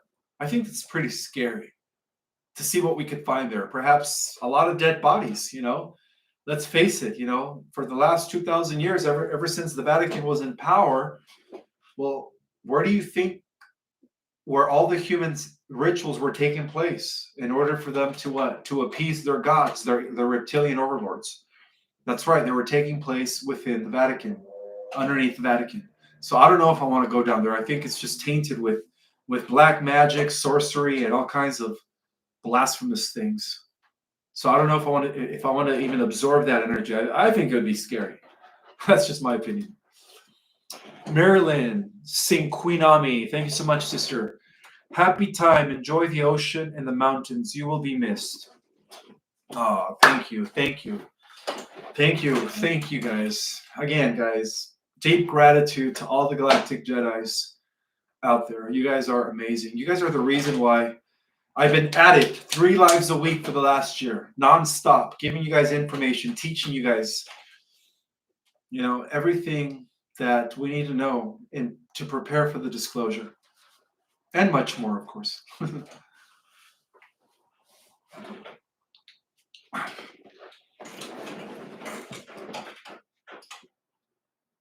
I want to thank Stuart Williams. Thank you so much, brother, for being here and for your little cartoon character. So cute.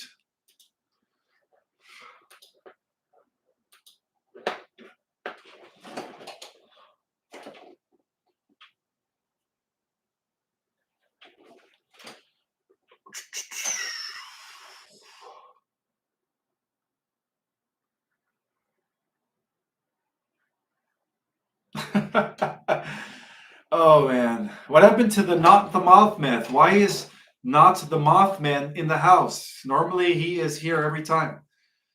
Did his truck, according to Sunshine, he must be having truck issues again. What is the name of his truck? Truckzilla, huh? That's what he calls it.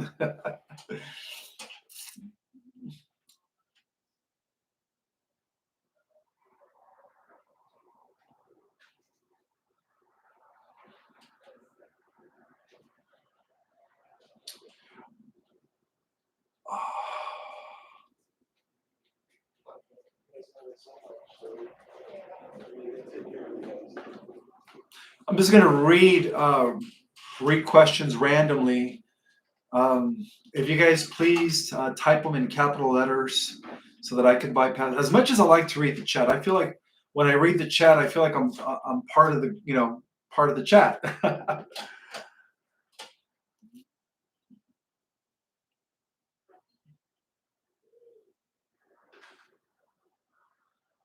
Mary Jane G says 777 means something wonderful is about to happen. I second that, sister. Yes, yes, yes.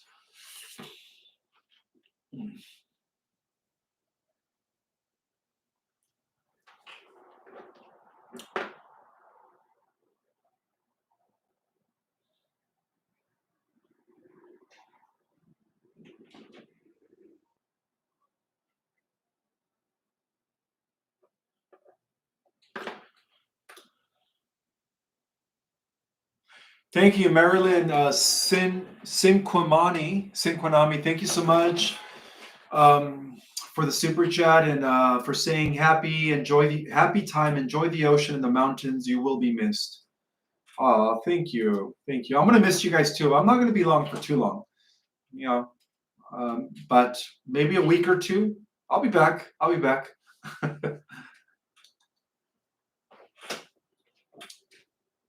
Okay, this is a Carol Crawford. Welcome, Carol. How you doing, sister? She says, you said last live that people will be ascending to 4th, 5th, etc., and some people will be descending from the 5th to the 4th, and God forbid 3rd. Why would people descend, especially back to the 3rd? That's a very good question, Carol. Let's see, how can I answer that? All right, so for those that have read my book, Our Cosmic Origin, where is it at? This book, I do talk about how there are constant beings, celestial beings that are descending from the top down, and then there are ascending terrestrials that are ascending from the bottom up, okay? So, sure it doesn't fall. Oh, I was afraid of that. Come on, stay.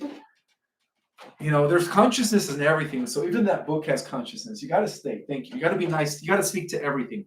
I speak to my water bottle now. I speak to my desk. Okay, so Carol, to answer your question, well, okay, so I don't think people are going to be descending back into the third dimension. I never said that. What I did say is that there are going to be people that are going to be going into the fourth dimension, which are the younger souls, the earth terrans. And then the star seeds are going to go into the fifth dimension and above. Okay. However, we are going to have the capability of popping into the fourth dimensional reality and interacting with the earth terrans at will, and then going back to our realm. But to them, we will be appearing as angels. Okay. So that's what I meant to say, that people are going to have the ability to transmigate the different realms. Okay, so those that ascend to the sixth dimension are going to have access to the fifth and fourth. Those that ascend to the seventh dimension are going to have access to the 6, 5, and 4. And then a very small group of us are going to go all the way to the 8th, 9th, 10th, 11th, and 12th dimension. So the higher you go in dimensions, the more realities you're going to have access to. Okay? That's what's going to be happening.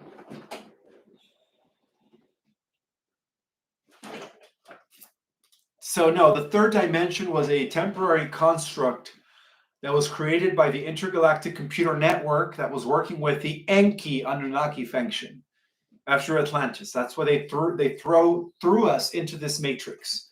It's just a construct. It's temporary. The original existence is in the fifth dimension, where we were made as immortals, and we will be returning to our immortality.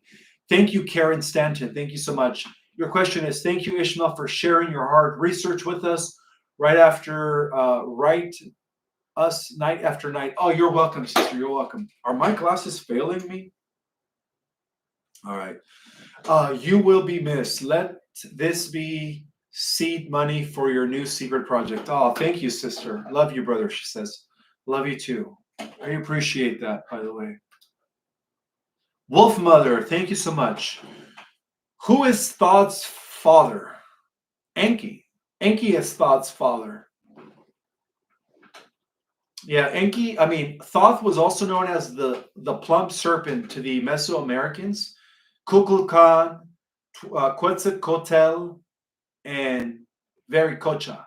Vericocha, I think that was his name. So, yeah, he was the reason why the original indigenous of the Mesoamerica became corrupted and started sacrificing humans to him, to Thoth.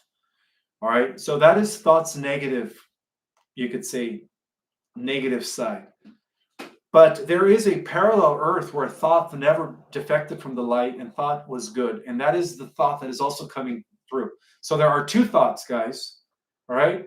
Living in a multiverse, you have to understand that every entity, every historical entity, has a dual aspect, a negative aspect and a positive aspect. So even Enki, from an alternative universe, Enki was actually, he's still in an alternative universe. Enki never became corrupted. He never sold his soul to the devil. In other words, he never integrated with AI. So I've talked about this in one of my lives. I was talking about how there's a conversion of multiverses taking place from the alpha verse to the omega verse and everything in between, the delta, beta, gamma, and so on and so forth. And how they're all converging now as I speak.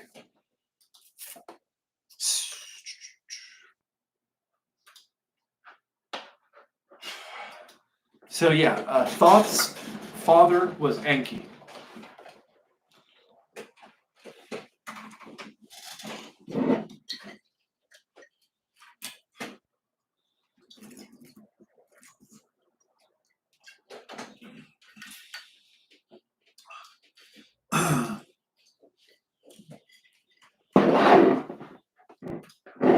Sylvia Vidal is in the house. How you doing, Sylvia?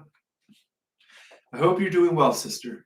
She says, Ishmael, while you're on break and in case things go down, did you connect my work number on your signal? We'll miss you so much. Enjoy your time off. You guys can't find me on Signal, huh? It's under Ismael Perez. Let's see. Okay, in case things do go down in the next week or two, and I'm not here, yeah, that's a good question. I don't know, guys. I don't know what's going to happen. From what I hear, is that the Earth Alliance is getting ready to activate the military, the new military known as the White Hat Military Army, and they're about to conduct a massive arrest of all the minions of the shadow government, all the mafias, all the corrupt organizations are all about to be taken out. So if all this goes down, who knows, man? Who knows? Maybe under the new internet that is going to be provided by the Earth Alliance White Hats, maybe we'll be able to connect again. But I am on Signal. I just don't want to give my telephone number publicly because I do get a lot of DMs on social media. I do get a lot of emails from people, and this is just I just get so overwhelmed.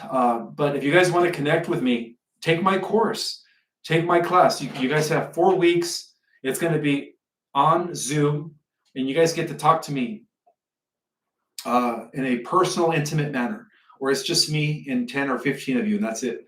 Again, for my class, I only take no more than 15 people. I like to keep them small so that you guys could have my full attention and time. So, Sylvia, if you could take my course, my new course starts June 8th. Hopefully, I'll see you there on June 8th, and we get to know each other on a personal level. So far, all of the Galactic Jedis that have taken my course, I've gotten to know many of you on a personal level. I even know your names by heart now because we had 4 weeks to connect, to interact on a Zoom call for 2 hours, and that was great.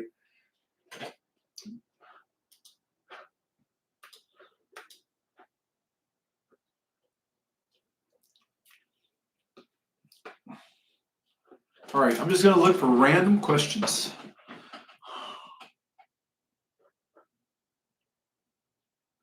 Sassy Cindy says, thanks, Ishmael. I love hearing thus from another confident soul that no more dark souls are coming in. Exactly. No more dark souls are coming in. That is absolutely correct, guys.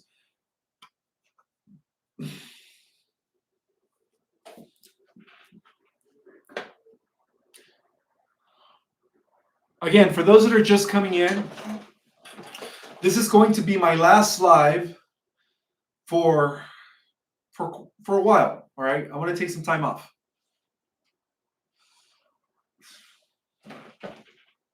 Oh, and by the way, I did reach out to Carrie K via Instagram. I finally connected with Carrie K per your request, Jedis, and she said, "How do you want to collaborate?" Well, I told her I would love to, bring you on my show. Perhaps I'll go on your show and we could just do a live together. So I'm just waiting for her response. As soon as Carrie K responds, I'll bring her on. Because I know you guys a lot of you have been asking me to bring Carrie K on my show. I did also email Pascal, the latest whistleblower who was interviewed by Alex Jones, and he hasn't responded yet. So I'm waiting for his response as well. Pascal he's kind of like me 2 years ago. He's been everywhere. Everybody's interviewing him. He came out of nowhere and he's everywhere as a military Space Force. He works for Space Force, from what I hear. I have had the opportunity to listen to some of his intel, which aligns beautifully with what I've received from the Galactic Alliance and Valiant Thor. So, I can't wait to have Pascal on my channel too. And just like myself, just like how when I first came in the scene, I was everywhere. Everybody was interviewing me. He's also being interviewed by everybody. So I reached out to him, guys. All right. Per your request. Let's see. Jimmy W. Hi, brother. How you doing? Thank you for the super chat. Your question is, Brother Ishmael, if everything goes down, what would make Signal operational? That's a good question. Well, for those that didn't know, Signal is an application that was given to us by the White Hats. So Signal is the only application that will not fail when the emergency broadcast system goes through. So that's why Signal is going to be the only thing standing or the only thing remaining. When your phone doesn't work, you know, you won't be able to get a hold of anybody. But if you guys have the Signal app, that's going to work, all right? That was given to us by the White Hats, by the way. Wouldn't everything be affected for as long as we don't get Wi-Fi? Blessings to you during your break. Well, like I mentioned in my Monday night report, I believe that I talked about how the Earth Alliance and the White Hats are going to mitigate the situation in the event that we do have a quarantine type of event, right, where the entire electrical system, all power goes out. They do have technologies in place that will not allow for no more than 3 days of darkness, and then they're going to have everything back on again. So if you guys haven't seen my Monday night report, go back and watch it. I talked about that. Sunshine. Thank you, Sunshine. Wow, Sunshine. You, Valentina, may I reveal your real name here in public? Valentina, my sister, thank you so much for being here. And I can't wait to interact with you next week on our private chat. I do have a few private chats left for those that attended my class. Let's see. Thank you so much, sister. You are amazing. I appreciate all your generosity, Sunshine.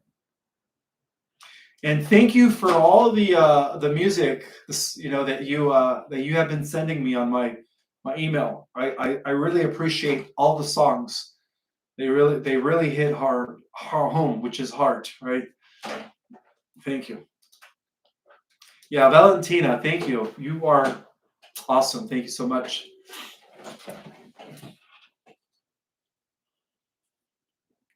Gabrielle Sheha says, "Wow, amazing info tonight, brother." Oh, you're welcome. You're welcome. It is a great honor and pleasure to share what I know with you guys. Thank you. Thank you. Hopefully, when I come back, hopefully by then, the EBS had already happened. They're broadcasting 10, 12 hours a day, the truth about everything that's been going on. All the unawakened souls are getting, unprogrammed with all this information. And then by then, hopefully I'll have 1 million subscribers.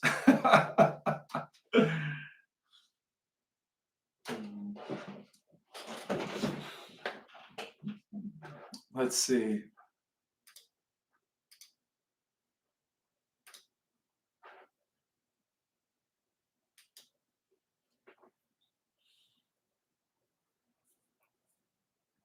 All right, so I'm just going to look for random questions. We still have another hour and 12 minutes to go. I promised you guys 3 hours of my time tonight, and here I am, my last live for a while.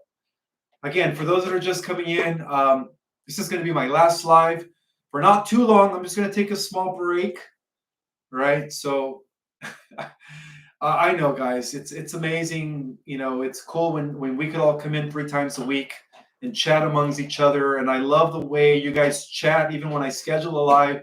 I love that. I love that you guys are building your community as well. This is our community. We're doing this together. So I'm going to miss that for a while. But again, guys, I do have a forum on my website, www.ourcosmicorigin.com. I will continue checking the forum every few days for those that are, sharing a little bit about themselves. Make sure you guys chat in the forum. Let this chat continue in my website. How's that?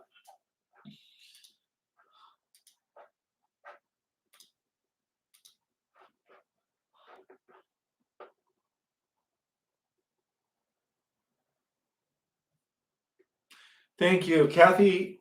Kathy Kirk says you will be missed. We understand ish. Right ish. Yes. Misty Corsia says right.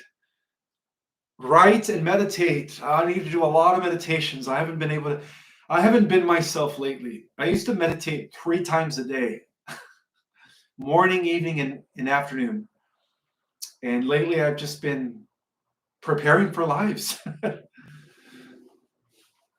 But I'm still going to be teaching classes every Saturday. I have a new course that starts June 8th. So go to my website, www.ourcosmicorigin, and sign up to my new course, guys. It's going to be mind shattering. Okay.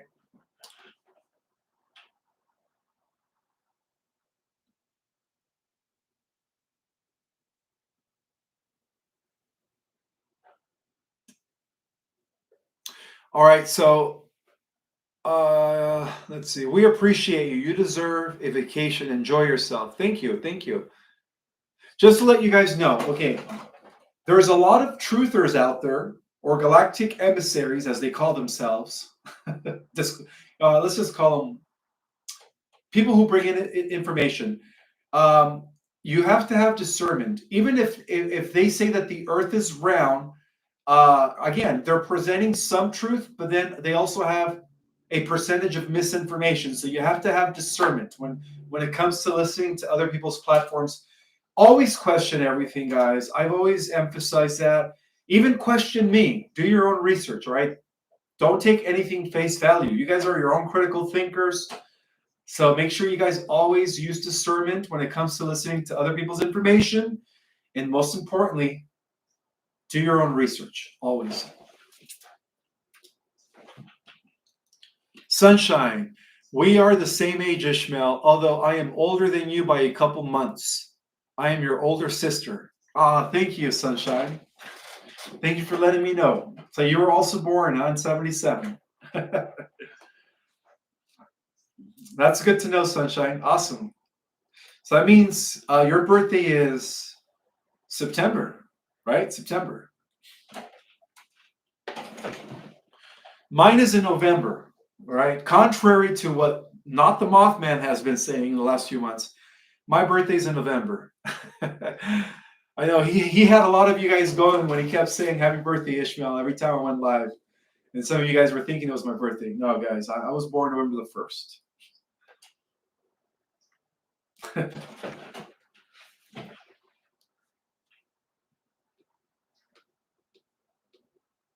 Thank you, Stuart Williams.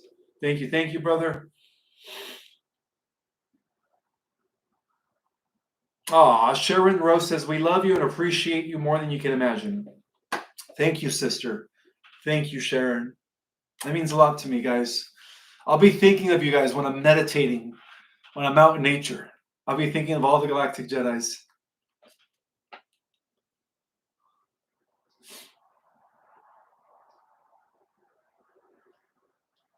Athena's asleep. Yeah, that's why she's not around. Or you guys can't hear her because she's asleep, I believe.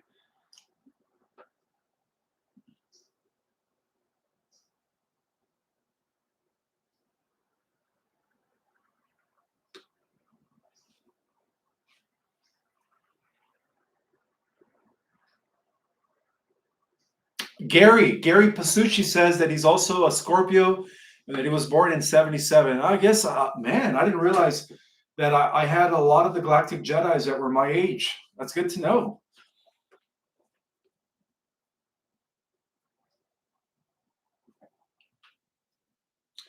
Your thoughts on Trump?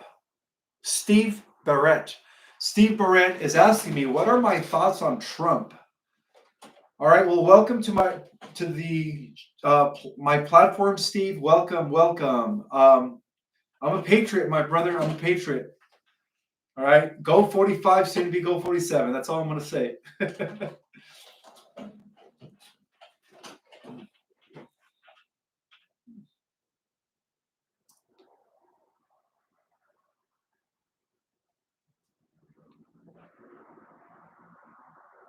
So Radiant Guardians is also thanking me for telling you guys to always use discernment when it comes to listening to other people, other truthers. always remind, oh, you're welcome, sister. Always remind my subscribers to use discernment, even me. Aw, that's so true, guys. Always use discernment. And even if there's certain things that you guys feel like you don't agree with, it's okay to agree to disagree. And it doesn't make that person an evil person or a bad person, okay? Um, let's all get along. Let's all come together as a community. See, the problem with our community is that there's a lot of division out there.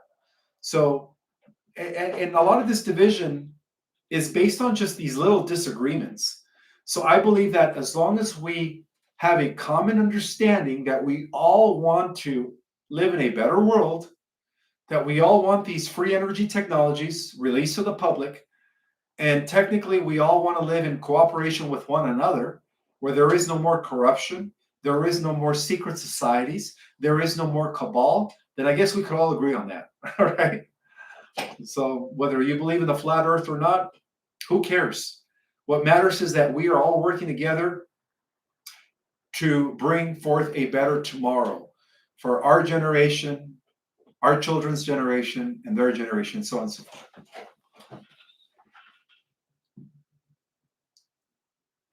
Nature Boy 369 says, "You have been a lighthouse for me in my darkest moments." Nature Boy, thank you. Thank you for sharing that. Thank you.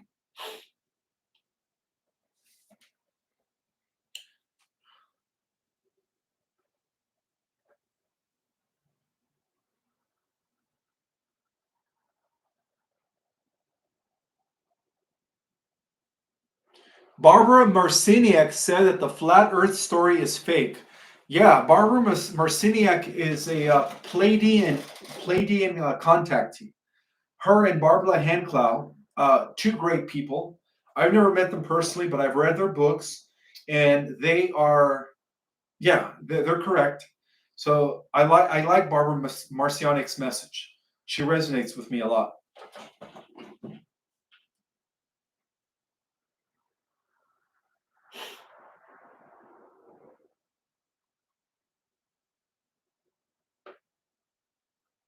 Dolores Cannon also says to think for yourselves. Oh, I love Dolores Cannon. Too bad she's not with us anymore. It would have been an honor to have met her at a conference. I would have been like,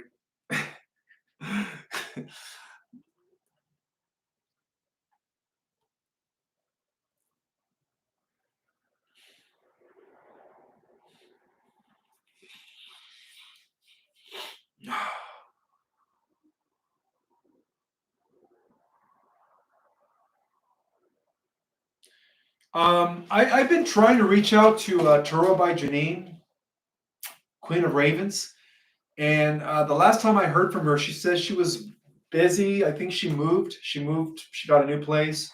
Her daughter got married, I think I heard, and she's just been way too busy. So who knows? Maybe I'll surprise you guys one day and bring her on my show.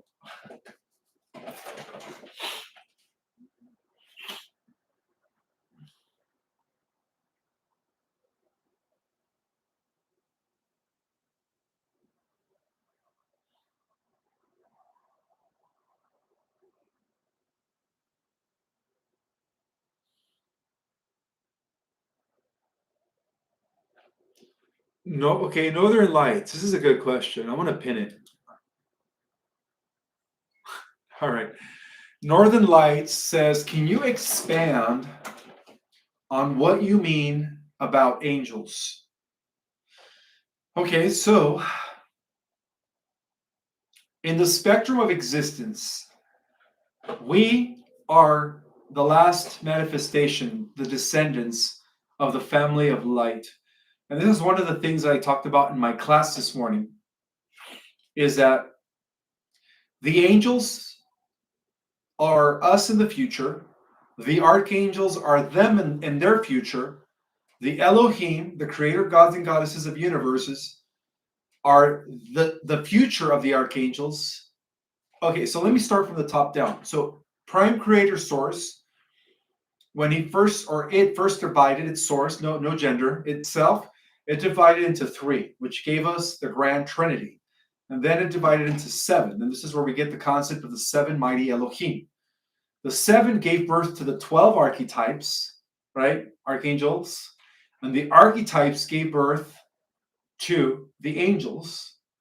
And the angels gave birth to us. So we are all descendants of the family of light.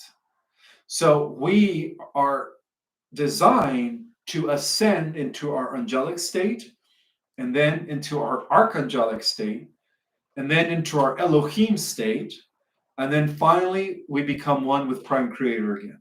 Hopefully that makes a lot of sense. But yeah, it is all one integrated family of light, guys. Now the reason we're considered God's ultimate grand design, not only because we carry the greatest diversity of angelic Adamic genetics throughout the multiverse, but it's because of the fact that we were able to descend into the most hardest, the most challenging density that is going to allow us to become, to ascend into an even greater reality. So in the end, yes, through our experience, as we become exalted, upgraded through our ascension process, we will surpass the angelic realm, the archangelic realm, and the realm of the Elohim. And that's why we're destined to become the most powerful beings in the multiverse when we use our full capacity in the future. Absolutely. And that explains why all the positive ETs out there, the expert dimensionals, the interdimensionals from the inner earth, the ultraviolets, the metahumans, the meta-terrestrials from the higher harmonic universes or dimensions are all here assisting us, because we are the hope. We are the hope of all of creation. Thank you, Sunshine. I might be getting the same super chat over and over and over, but I could always thank you, Sunshine. I could always thank you infinitely. Thank you.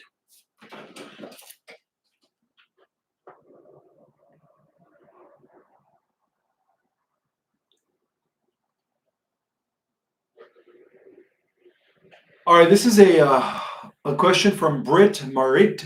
Let me go ahead and pin it. Britt Marit is asking me, Ishmael, do it happen? See if I can understand your question. Do it happen to shift on the solar eclipse? I think what you're trying to ask me is if there was a shift that occurred on the solar eclipse, and the answer to that is yes. Yes. That is where the bifurcation of timelines began to split.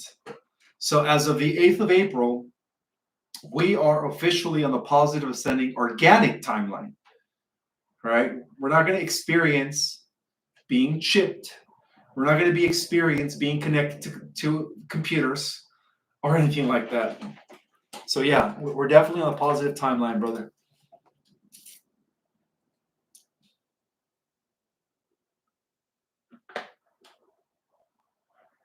Susan C. says Trump is an angel. Well, wasn't I the first one to say that he was a fractal of Saint Germain? I did. I was the first one to reveal that on a Tom Numbers show. I don't know if you guys remember. And when you think about it, Saint Germain was the mysterious person that appeared when at the signing of the Declaration of Independence. Remember, he was the one who, through a speech, he kind of, motivated the founding fathers to sign that Constitution. Well, it turns out that the concept of the United States Republic was actually formulated by Saint Germain hundreds of years before our founding fathers implemented it into existence, by the way. Hence the Saint Germain trust funds, right? Casera Nacera, all roads lead to Saint Germain when it comes to freedom.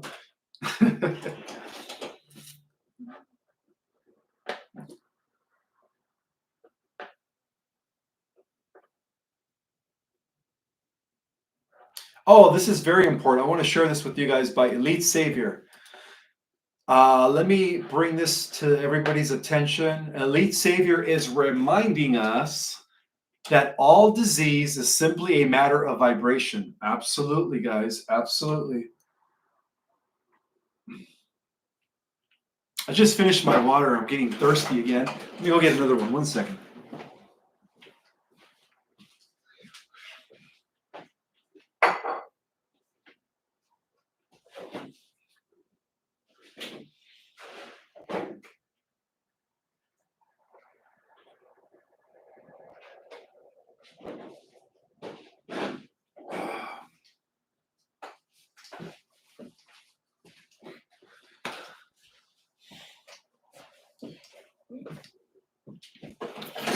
I'm back.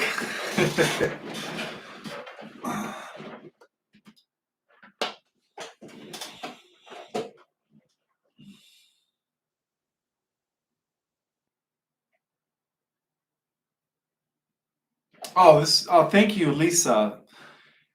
This is something I want to share with you guys.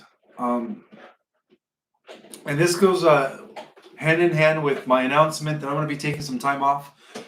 Lisa, Cianci says, taking care of yourself is selfless, not selfish. You need to recharge in order to continue sharing so much energy and intellectual property.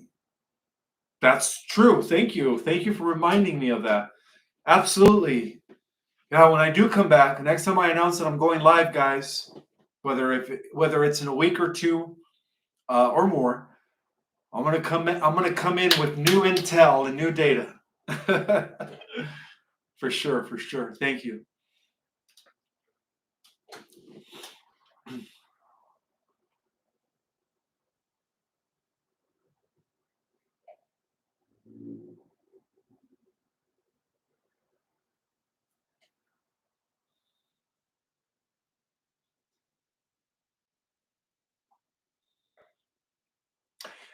Taking care of yourself. Okay, so did you guys ever watch my 8-8 meditation that I held here on YouTube?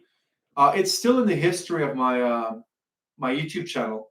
I don't know if you guys participated in that meditation. I had over almost 3,000 or over 3,000 people that were on the live that morning at the peak of the solar eclipse.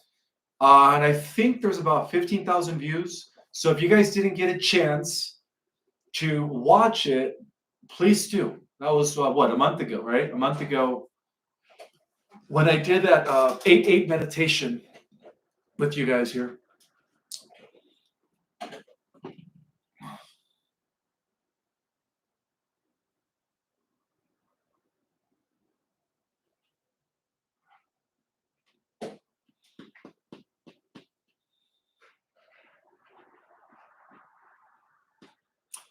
I'm just looking for questions, even though I love reading the chat.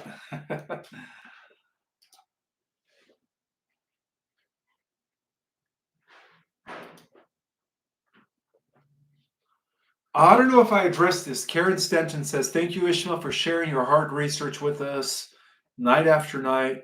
You will be missed. Let this be. Oh, okay, so I did read that. All right, seed money be for your secret project. Thank you, brother. Thank you, Carol, or Karen, rather. Let's see.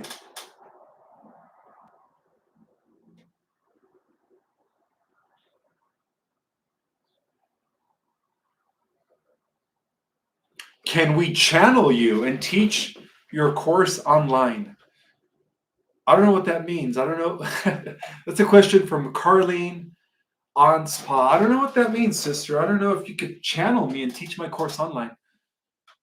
Feel free. Feel free. If you guys want to tap into my reservoir of knowledge, go ahead. Why not? You guys have my permission.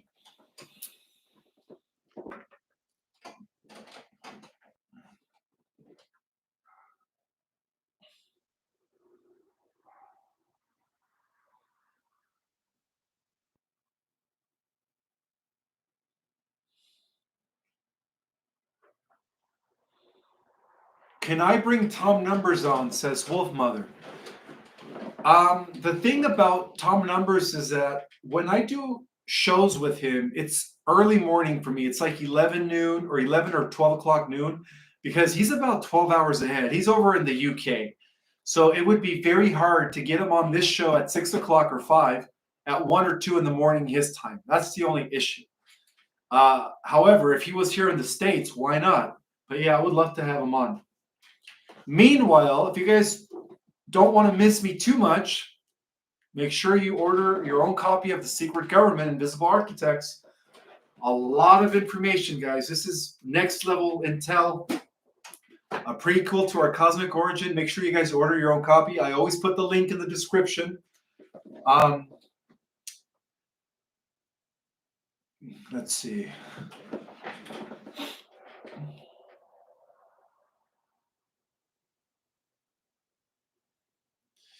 Yes, it's in the making. Sunshine says you should ask Ishmael to create T-shirts for the Jedi's. Well, you guys could get the Secret Government T-shirts to support my cause or the hats, but it's in the making. I do have to pay for the. All right, so because Disney uses the term Jedi's, right? They bought the rights from what's his name? I forget his name. But because Disney owns the rights to Jedi's, I have to research to see if I could buy the rights to the term Galactic Jedi's. Because if I go ahead and I start making T-shirts that say Galactic Jedi's and shirts, and hats, and say Disney wants to sue me, I wouldn't be able to afford that, right? So I have to see if I could trademark it first, if you know what I mean. If I could trademark the word Galactic Jedi, then most definitely, guys, that will be the next thing I want to put together for us is T-shirts, hats, that say Galactic Jedi's. But I first have to trademark it, so I have to talk to a lawyer about that because the last thing I want is to be sued by Disney. George Lucas, that's who I was thinking about. They did buy the rights to the word Jedi from George Lucas.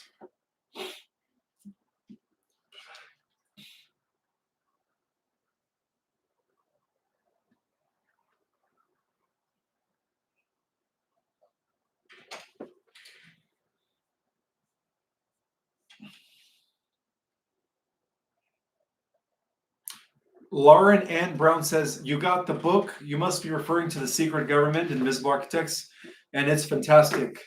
Well, that explains the history of the Y-Hats. A lot of people think that the Y-Hats have only been around in the last century, but no, they go back all the way to Abraham. All the way to Abraham. Abraham was the first Y-Hat. King David, Solomon, they were all part of the Brotherhood of Light Network.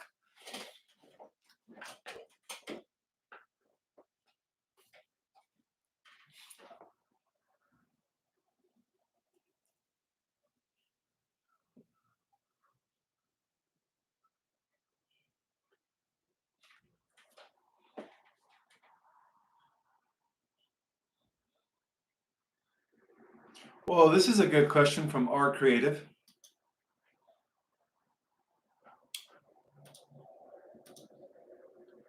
All right. R Creative is asking me, do you think they are pushing the GOAT narrative for celebrities? The GOAT, like the ancient days of idol worship? I'm not sure about that. From what I understand is most of the celebrities have been PEDOs. PEDOs, right? Puff Daddy, that's all I'm going to say, P Daddy. I'm not sure about that. I don't know how to answer that question. But hey, who knows?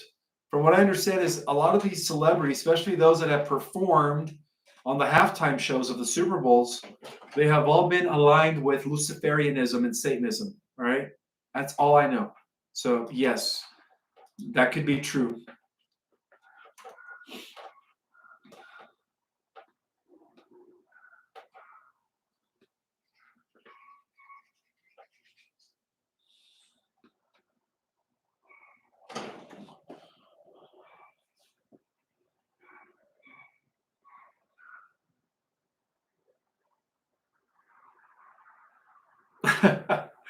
Justin Mercado says, "Don't get me started on Disney." Well, yeah, I know. I heard about what has been going on in the Disney National Park, right? Where they take, little ones. A lot of little ones have been disappearing. This has also been happening in Walt Disney, right in Florida. Not good, guys. Not good.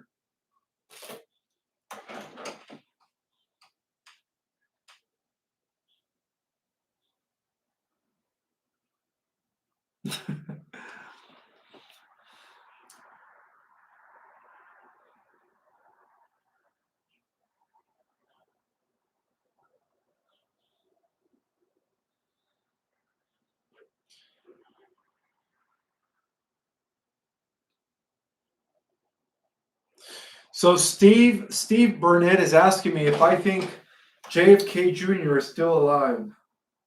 Absolutely. I mean, he's old. He's older than Trump, but yes, he's still alive.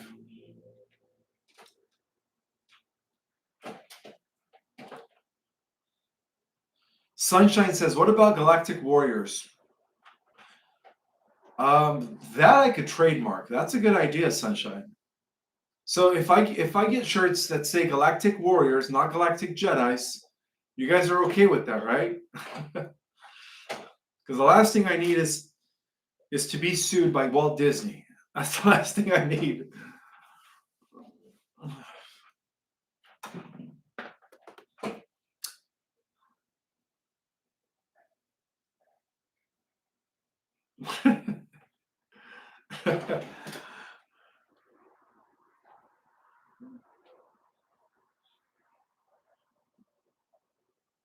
Oh, this is a good question from Cindy.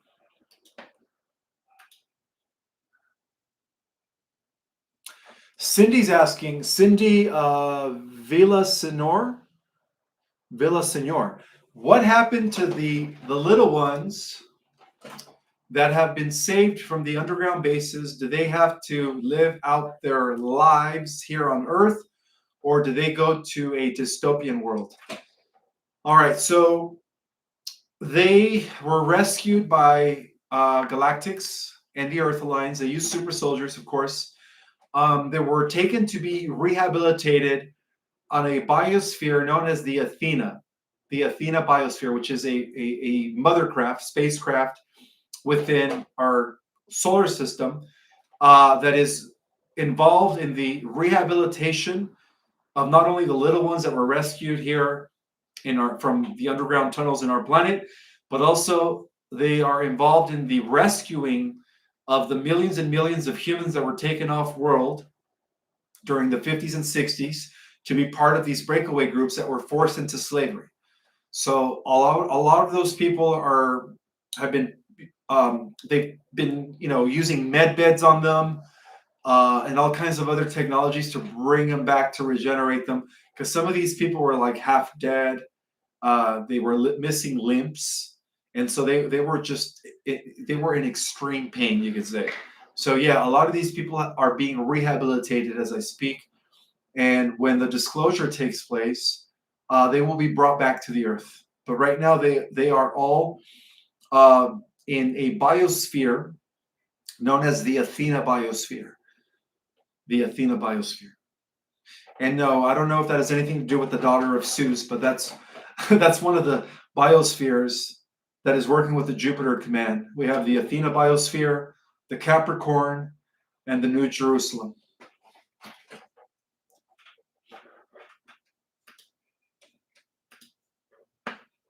Again, guys, if you guys take my course, I go into detail about who these galactic commanders are that are working up in space with the Earth Alliance and the different councils. I break down the Council of 9, the Council of 12, the Council of 24, the Council of 5, the entire Emerald Order. And that's just in one of the classes. Of course, there's 4 classes. It's a lot of intel. A lot of intel. Go to my website. The new course starts June 8th. That's when the new course begins.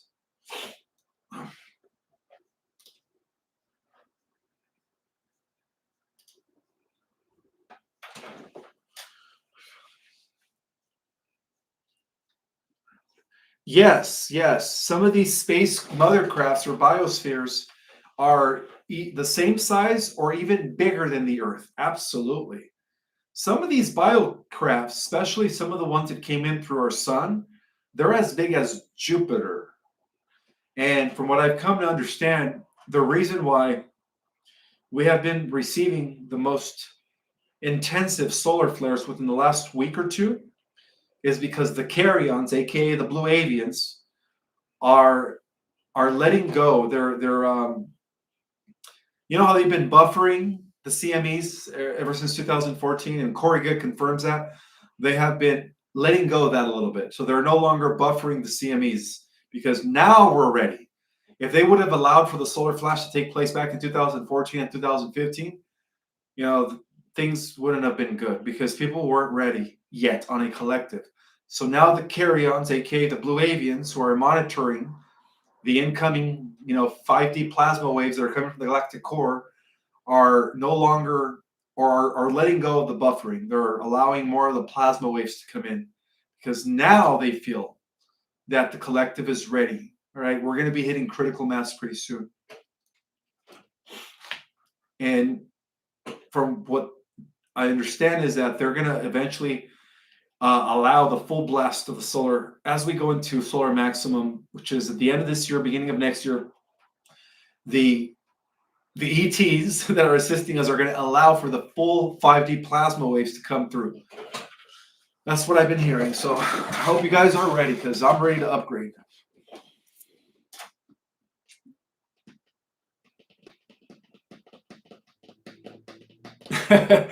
White hat update, please ish, damn it. Is the med beds ready to be released to the public? Whoa. Too many questions at once. All right, one question at a time. All right, so if you guys want to know about the white hat update, the last update I gave was Monday. I haven't received any new intel since then. But again, let me just recap. There is this thing called the Earth Alliance military, comprised of over 20 million strong, including over 120 countries that are getting ready to become activated. And what that means is that when they become activated, that's right, the UN will collapse, NATO will collapse, WEF, everything that has to do with the globalist NWO syndicate will collapse. All right, this is what's going to be happening on a global scale. So this is a geopolitical campaign that is going to be conducted by the White Hat's Earth military groups. So that is something that's going to happen very, very soon. They don't give me dates. Even Pascal doesn't give dates, or does he? I don't know if Pascal is part of the Space Force, from what I hear. So I don't give dates because they don't give me dates, but they give me time frames, and they're telling me that it's going to happen before October. So it could happen this month. It could happen next month. It's always best to be prepared, guys. It's always best to be prepared. And what I mean by that is be prepared mentally and spiritually. This is a good question from Shana Custer. Shana Custer is asking me, how many ET races are there not roughly? And Rh negative blood, is it part of Mary Magdalene is what you mean? Okay. I'm going to be honest, sister. When I first read your question from afar, before I got close to the computer, I thought you were saying how many ET races out there are naughty. I was thinking, who would ask me that question? I don't know. I don't have a clue. No, I'm just kidding. So what you really meant to say is how many ET races are there, roughly, not naughty. Oh my God. There are millions and millions of types of biological life forms, most of which resemble us or we resemble them. In other words, they're humanoid. They have the human face, the torso, the 2 arms, the 5 fingers, the eyes, and so on and so forth, the 2 legs.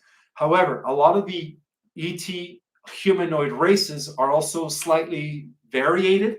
Some of them have Spocky ears, right? Like what we watch in Star Trek. Some of them they look like the Pandorians of the movie Avatar, where they have they look humanoid, but they look more like a cat feline humanoid. And so there are different variations of humanoid types of races, But overall, in the multiverse, about 65 to 70% of the biological life forms are human-like. And then the other 30% are, feline, where they have a hominid body, the line of a lion, or they're a bird, right? Carrion, or they're cetacean, where they have a humanoid body and the face of a whale or the face of a dolphin. And everything that we have here as an animal, they have up in space as well. So that's 30% of the extraterrestrial populations. And then the negative ETs that have disassociated from prime creator source by disconnecting with their light body, have morphed into what we call the little gray aliens, the Zetas.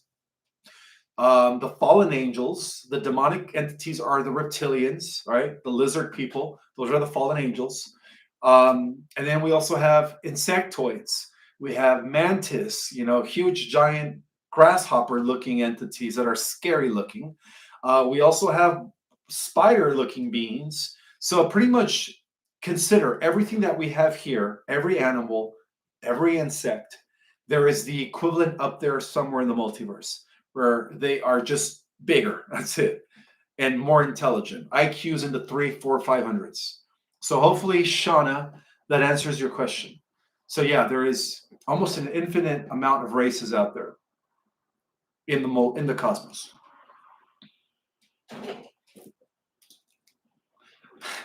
That's funny that I first thought you meant naughty. How many ETs out there are naughty? Well, I would say that the negative ETs are naughty, right? They're not very fun to be around, right? They eat humans, they destroy civilizations, they go over to primitive worlds and they take them over, and they genetically mutate the races in order to control them through mind control. Those are the naughty races, I guess. It's like, I'm just being a jokester. All right, so let's continue.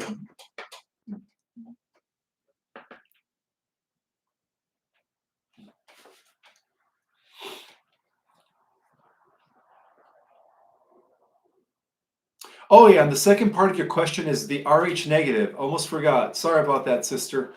You want to know, wow, millions of races, astonishing. I knew there were many, but wow. The Rh negative are the children of Mary Magdalene and Joshua. Yes. One of the greatest disclosures, right, that is about to take place is the fact that there is a holy bloodline.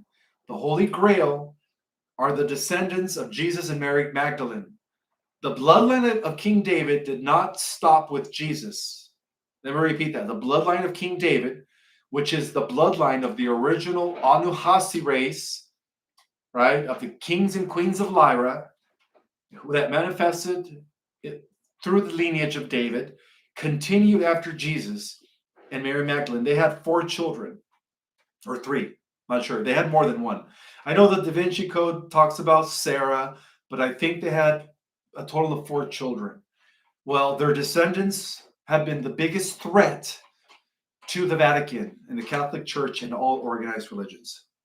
Yes, they are known as the Grail lineage, the Holy Blood, Holy Grail.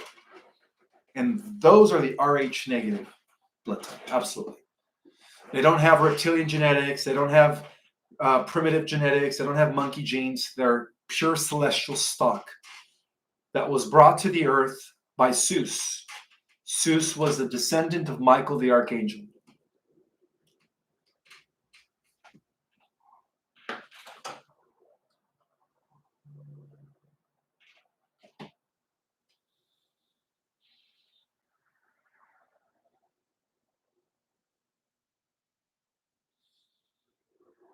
Again, there are opening over 10,000 medical centers. Oops, I can't say that word on Fluff Tooth. I forgot.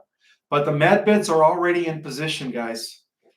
All right. The med beds, the redemption centers, they're already in position.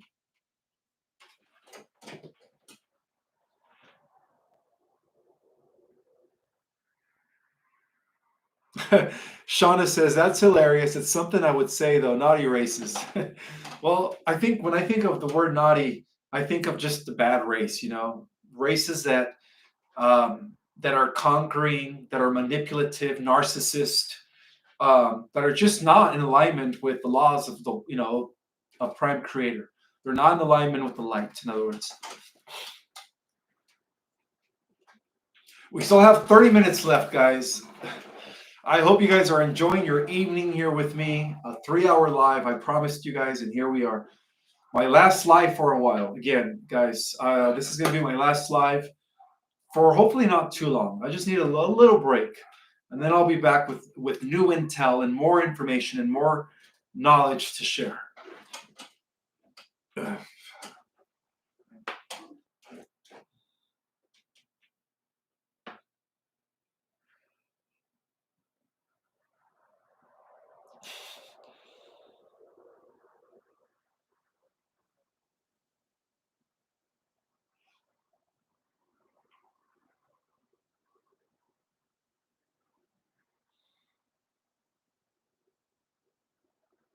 Oh, okay. According to Lisa Cianci, says JFK Jr. was born on the 25th of November, 1960. So he's definitely a Scorpio. Good to know, sister. Thank you for sharing that with us.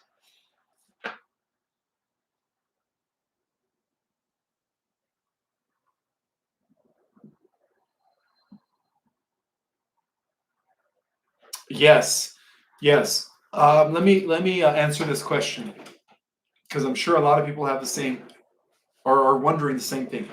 How evil are the Draconian Orion Empire and Siakar Empire? Do they have a hierarchy? Yes and yes. Okay, so they are what all ancient documents call demonic entities. They work with the archons. In fact, they have been overtaken by the archons and nanites, which is nanotechnology, right? The mind eaters. Um, and they do have a hierarchy. At the top of their at the apex of their hierarchy, you have what's called the dragons. So these are evil dragons, not to be confused with the benevolent dragons. These are evil dragons. Okay. Above them, you have a type of species that is both AI and draconian, and they're called the Verdants. Above the Verdants, you have the Animus. The Animux is a 100% ontological cybernetic intelligence that has been working with the AI God, who is pretty much the capstone of the evil hierarchy of all negative ET races. Hopefully that answered your question.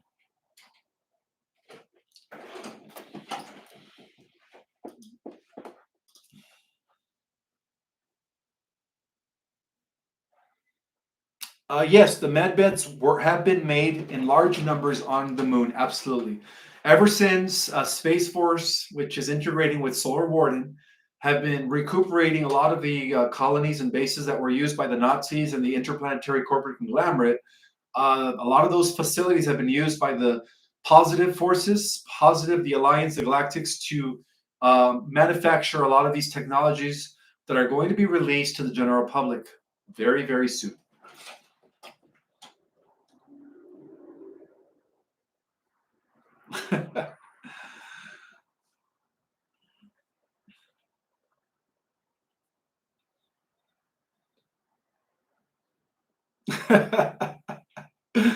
Oh, you guys are so funny. You know, what my wish is? My wish is to just be in a room with all of you guys where we could all be interacting in person. I think that would be amazing. That's my dream right now. My dream is to one day just meet you guys all in person. We could all have dinner together or something. I don't know. That would be great. That's one of my wishes, guys, is to meet all you in person.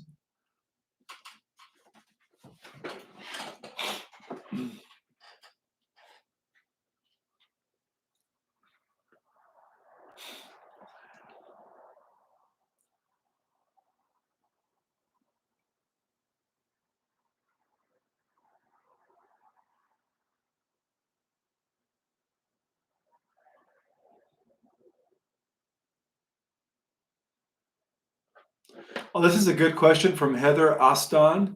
She's asking me. I thought I pinned it. Oh, there we go.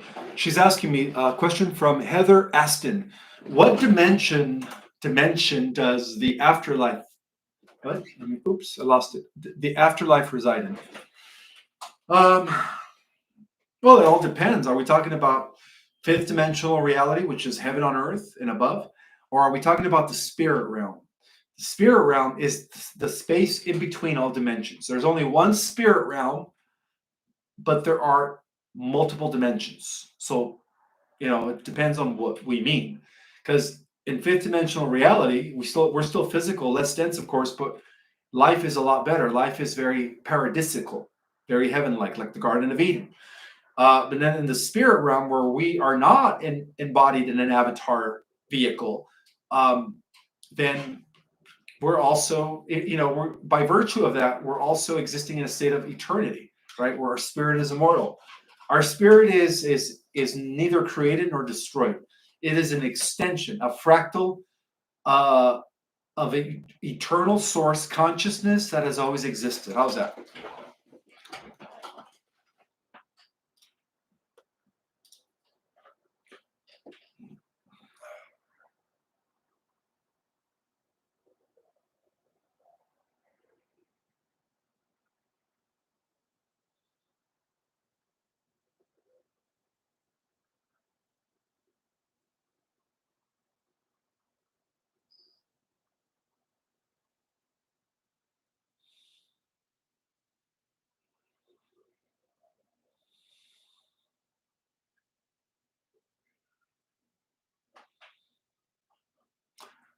Ananda C says, we do meet in our dreams. That's true. That's true. A lot of us are working together in the astral and in other dimensions. That's absolutely correct.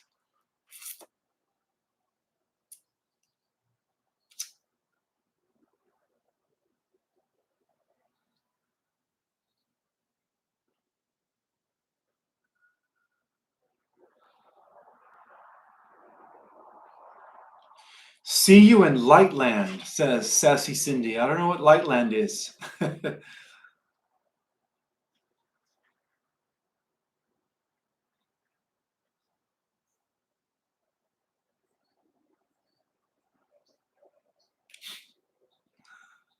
Oh, somebody's correcting that the 25th of November is Sagittarius. So that means JFK is not a Scorpio. I don't know. I'm not much of an astrologer, so I don't know where Scorpio ends and Sagittarius begins. That's not my forte. But in either case, whether JFK Jr. is a Scorpio or a Sagittarius, we still love him for what he does for freedom, and we still support him.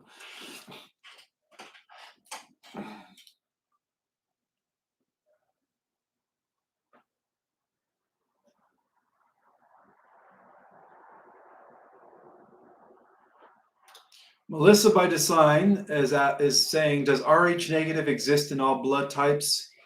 Yes. So there is A negative, B negative, AB negative, and O negative. Those are the four different Rh negative blood types. Again, A negative, B negative, AB negative, and O negative.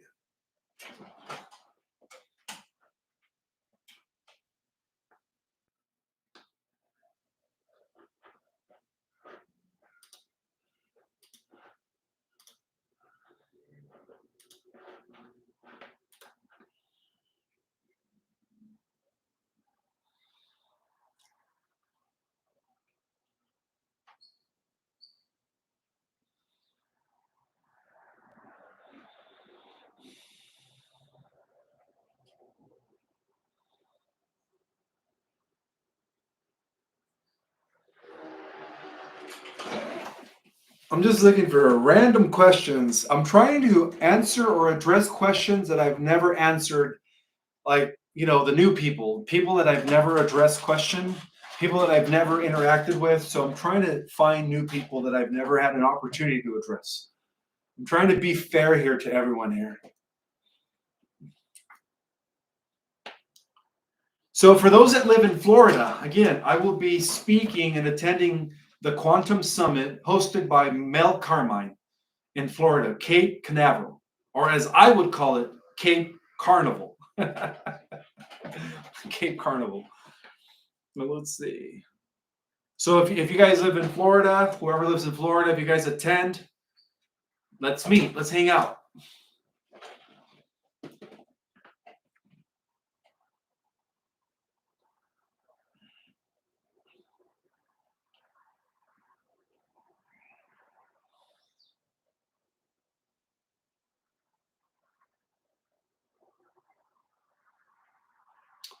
You know, I've reached out to Sam the Illusionist, and because he lives in India, he's 15 hours ahead.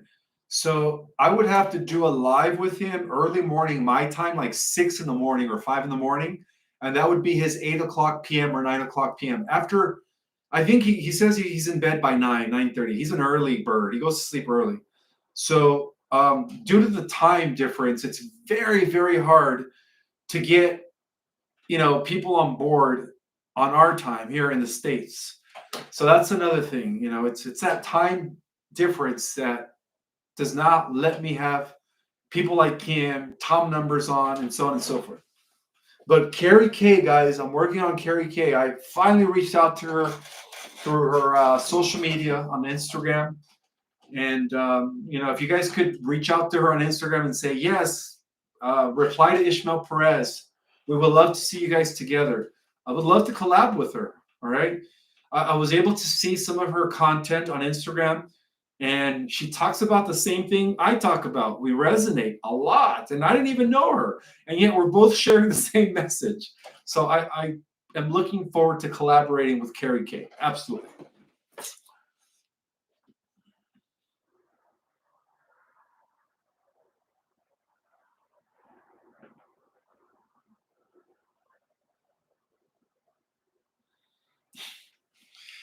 Radiant Guardian says, you're awesome, Ishmael. Thank you. Well, thank you, sister. You guys are awesome too. Gene Decode. Well, again, I tried reaching out to Gene Decode and he's not responding, guys. Maybe you guys, whenever you guys watch his lives, or if you guys are subscribed to his Rumble channel, always, if you guys could write it in the chat, Gene Decode, we want you to do a show with Ismael Perez. Reach out to him. All right, maybe you guys could help me and Gene Decode come together and do a show together. That'd be great. What is my blood type? I have that rare type. It's the universal donor. That's all I'm going to say. Which is very hard for me to find. If I were to be in a car accident or something happened to me, the universal donor, O negative, is very hard to find.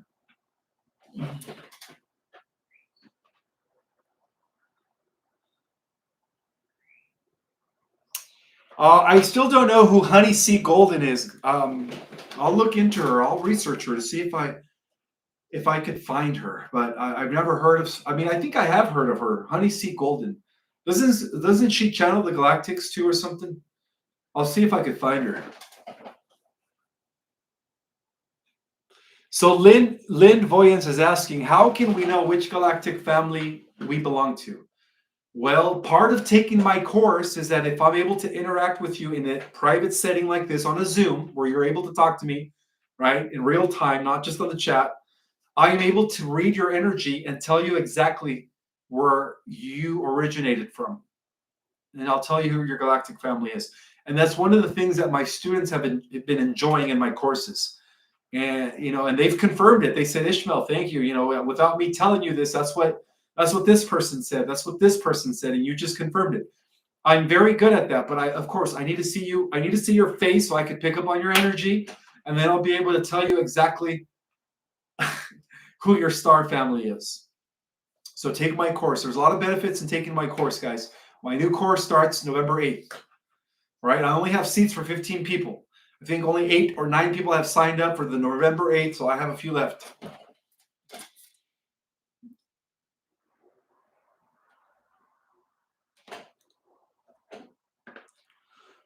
Oh, Honey C. Golden talks about the higher self. Well, that's another topic that I discuss as well. So we do have that in common.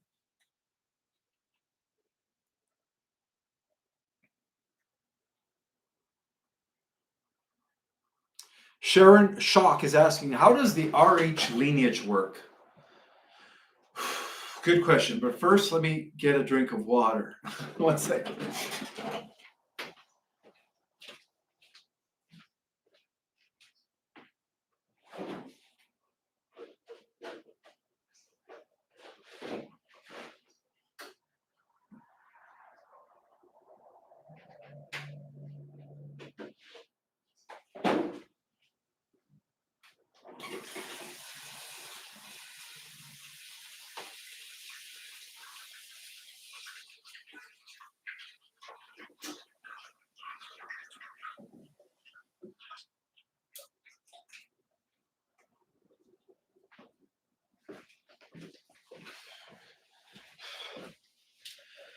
All right.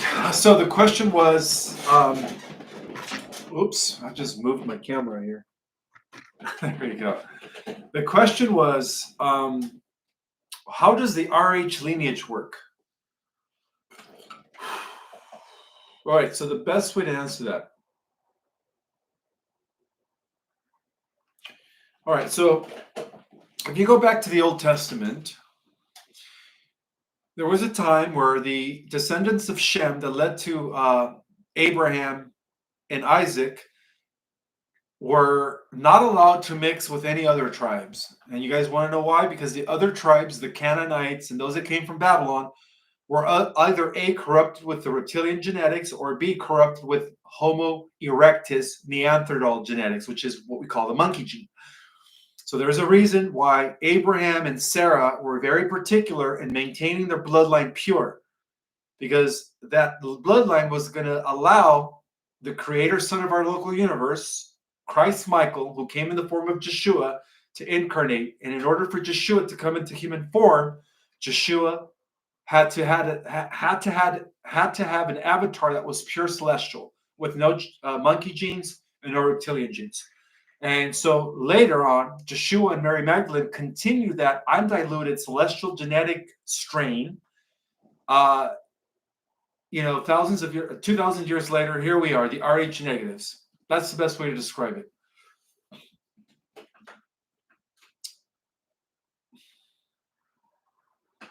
All right, guys, we have 15 minutes left.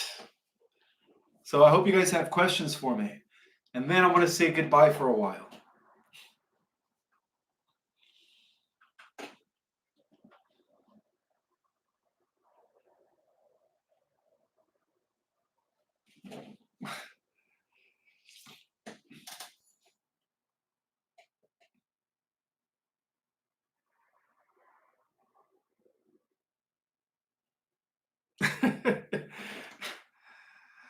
Oh, God, I'm just reading the chat. You guys crack me up.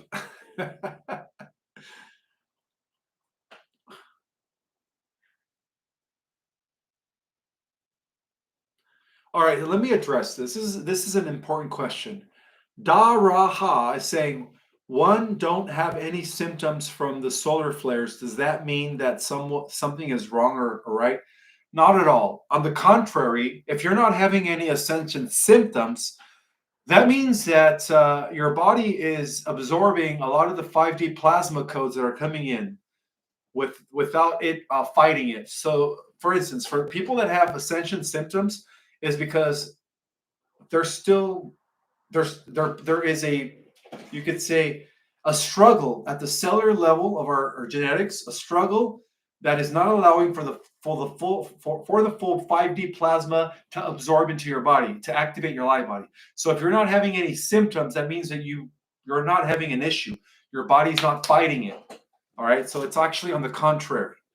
Ascension symptoms are the result of us still not letting go to past trauma, still not letting go of emotional stuff. We have to forgive. We have to let go of all of that in order for us to assimilate the new 5D plasma wave frequencies. All right.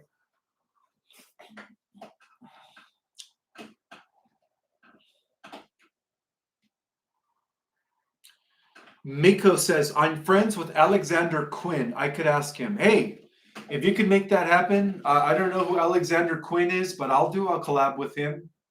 I'll have him on my show, or we'll do it both. I'll go on his show and he'll go on my show.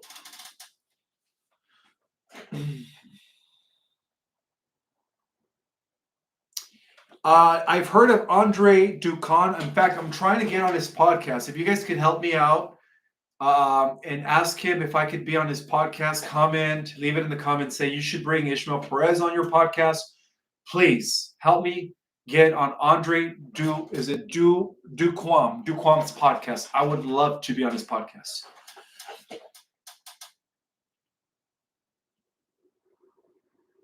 Cindy R is asking, when will the event happen? Well, scientists are predicting that we are heading into some sort of a solar maximum by spring 2025. So I would say between now and spring 2025, we shall see the solar flash take place. Absolutely.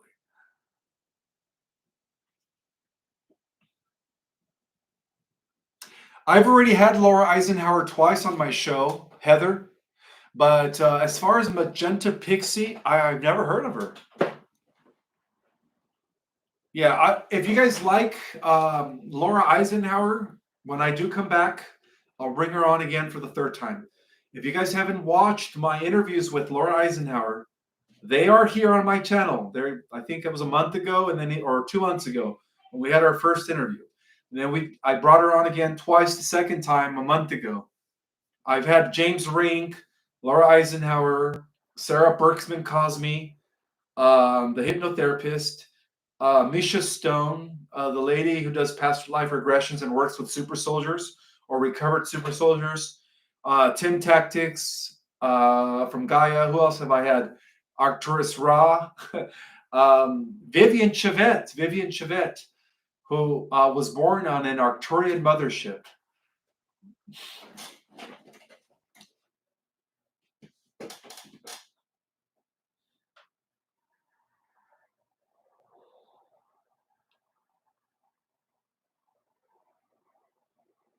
I know. Patricia says the 3 hours went by so fast.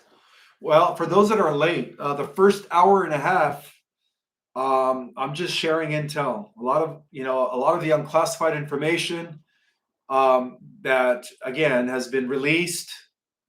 I share it on here. So make sure you guys watch it from the beginning, beginning with the Vatican archives.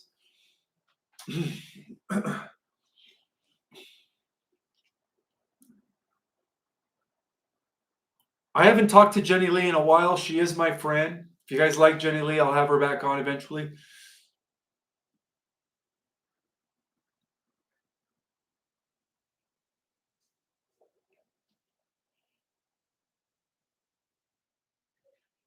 So again, if you guys haven't watched this live from the beginning for about an hour and 30 minutes, I share with you guys all the intel that has been released. But again, not a lot of people are looking into it.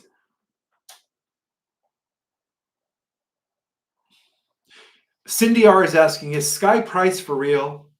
Well, there are sources that say she is, and she's kind of involved with the releasing of the med beds. And then there are some people that say she's not, that she's fake. Well, I guess we're all going to find out soon. Sasha Stone would be great. Okay, he's one of my buddies. I'll ask him. Let's see.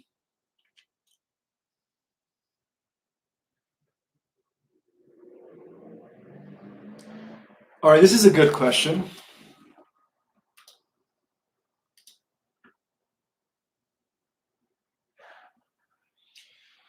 Hold on, I'm getting a headache. I think it's these glasses. Let me take these off. Whoa. All right, this is a good question. This is coming from Fresh Face DB. Why are we ascending with our bodies? Well, that's a very good question, because I'm going to share with you guys some of the secrets of the esoteric knowledge. The true meaning of ascension is integrating spirit and matter. When we infuse our bodies with spirit through the activation of our dormant DNA, which is crystalline, right? We become immortal. Our bodies become immortal. So our bodies right now are carbon-based. That's why they age. That's why they're fragile. And that's why we grow old. When we go into the fifth dimensional state of reality through the activation of our light body, our bodies become less dense and we can live forever. So mortality in the physicality is possible through ascension, which is the integration of spirit and matter, infusing our bodies with light sufficient enough to spiritualize matter so that matter can become eternal. So these are the bodies that we're going to keep for all time and all eternity. I said this before and I'll say it again. This is the last incarnation, guys. The wheel, the trap that was set up by Enki and the Anunnaki through the moon Saturn matrix has been dismantled. All right? We are now free. The frequency fence that was imposed in the 1980s by the Siakar, the Nabu, and the Zetas and the negative aliens have been dismantled. The Earth is no longer a prison planet. We are ascending. All right? Let's see.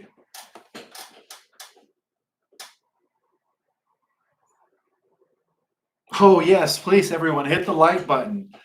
And please, guys, share this video far and wide. Again, this is going to be my last live for hopefully not too long, but I'm going to be taking a break. Not too long, though, I promise. I'll be back. And some of you might even see me tomorrow in Brea, California at the 5D Wellness Center. I always put the link in the description. I want to be there from 3 to 7. Dinner is going to be provided. I'm going to be giving a presentation. We're going to do Q&A in person. And, of course, I'm going to do a book signing. So I will have both of my books, The Secret Government, Invisible Architects, and Our Cosmic Origin.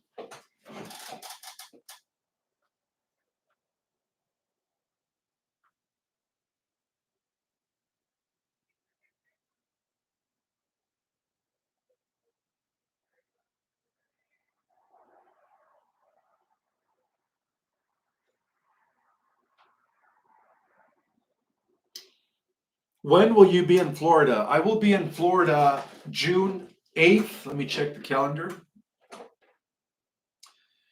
It's going to be at Mel Carmen's Quantum Summit event, June 8, 9, and 10, which is in 4 weeks from now. I'll be in Florida, guys.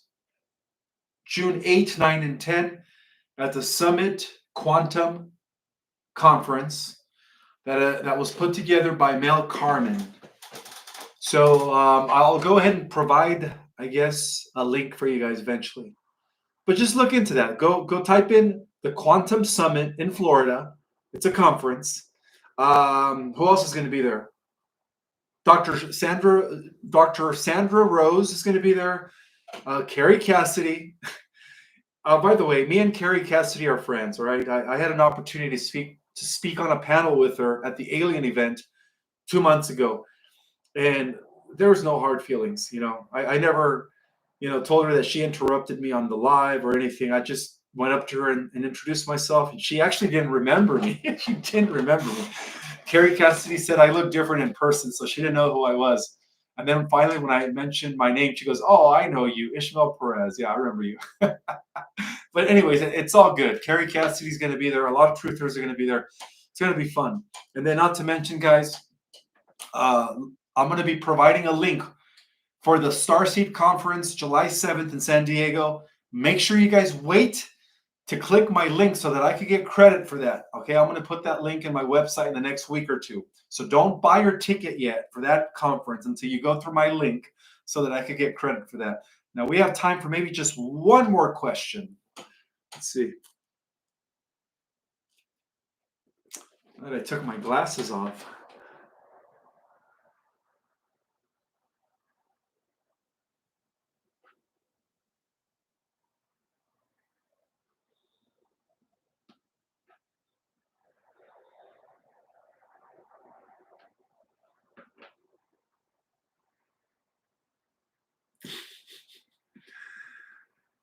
Oh, God, I'm just looking for a random question. We have a minute left, guys. A minute left. So, again, I'm coming to Florida June 8th, 9th, and 10th. I'm going to be speaking at the Summit Conference, hosted by Mel Carmen. So that's when I'll be in Florida.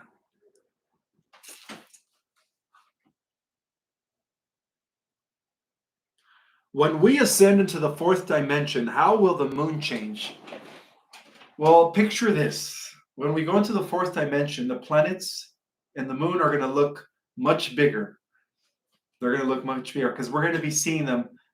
We're going to be seeing them beyond the veil of the third dimension.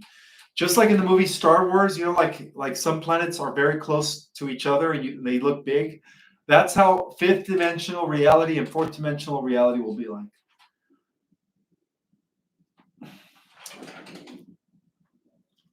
Yes, the dollar will collapse before the flash or during the flash. Who knows? That's one of those questions. What will come first, the chicken or the egg? People always ask me, what's going to come first, the EBS or the solar flash? Let's see. I've never heard of Christian 21. I'm going to have to look into him.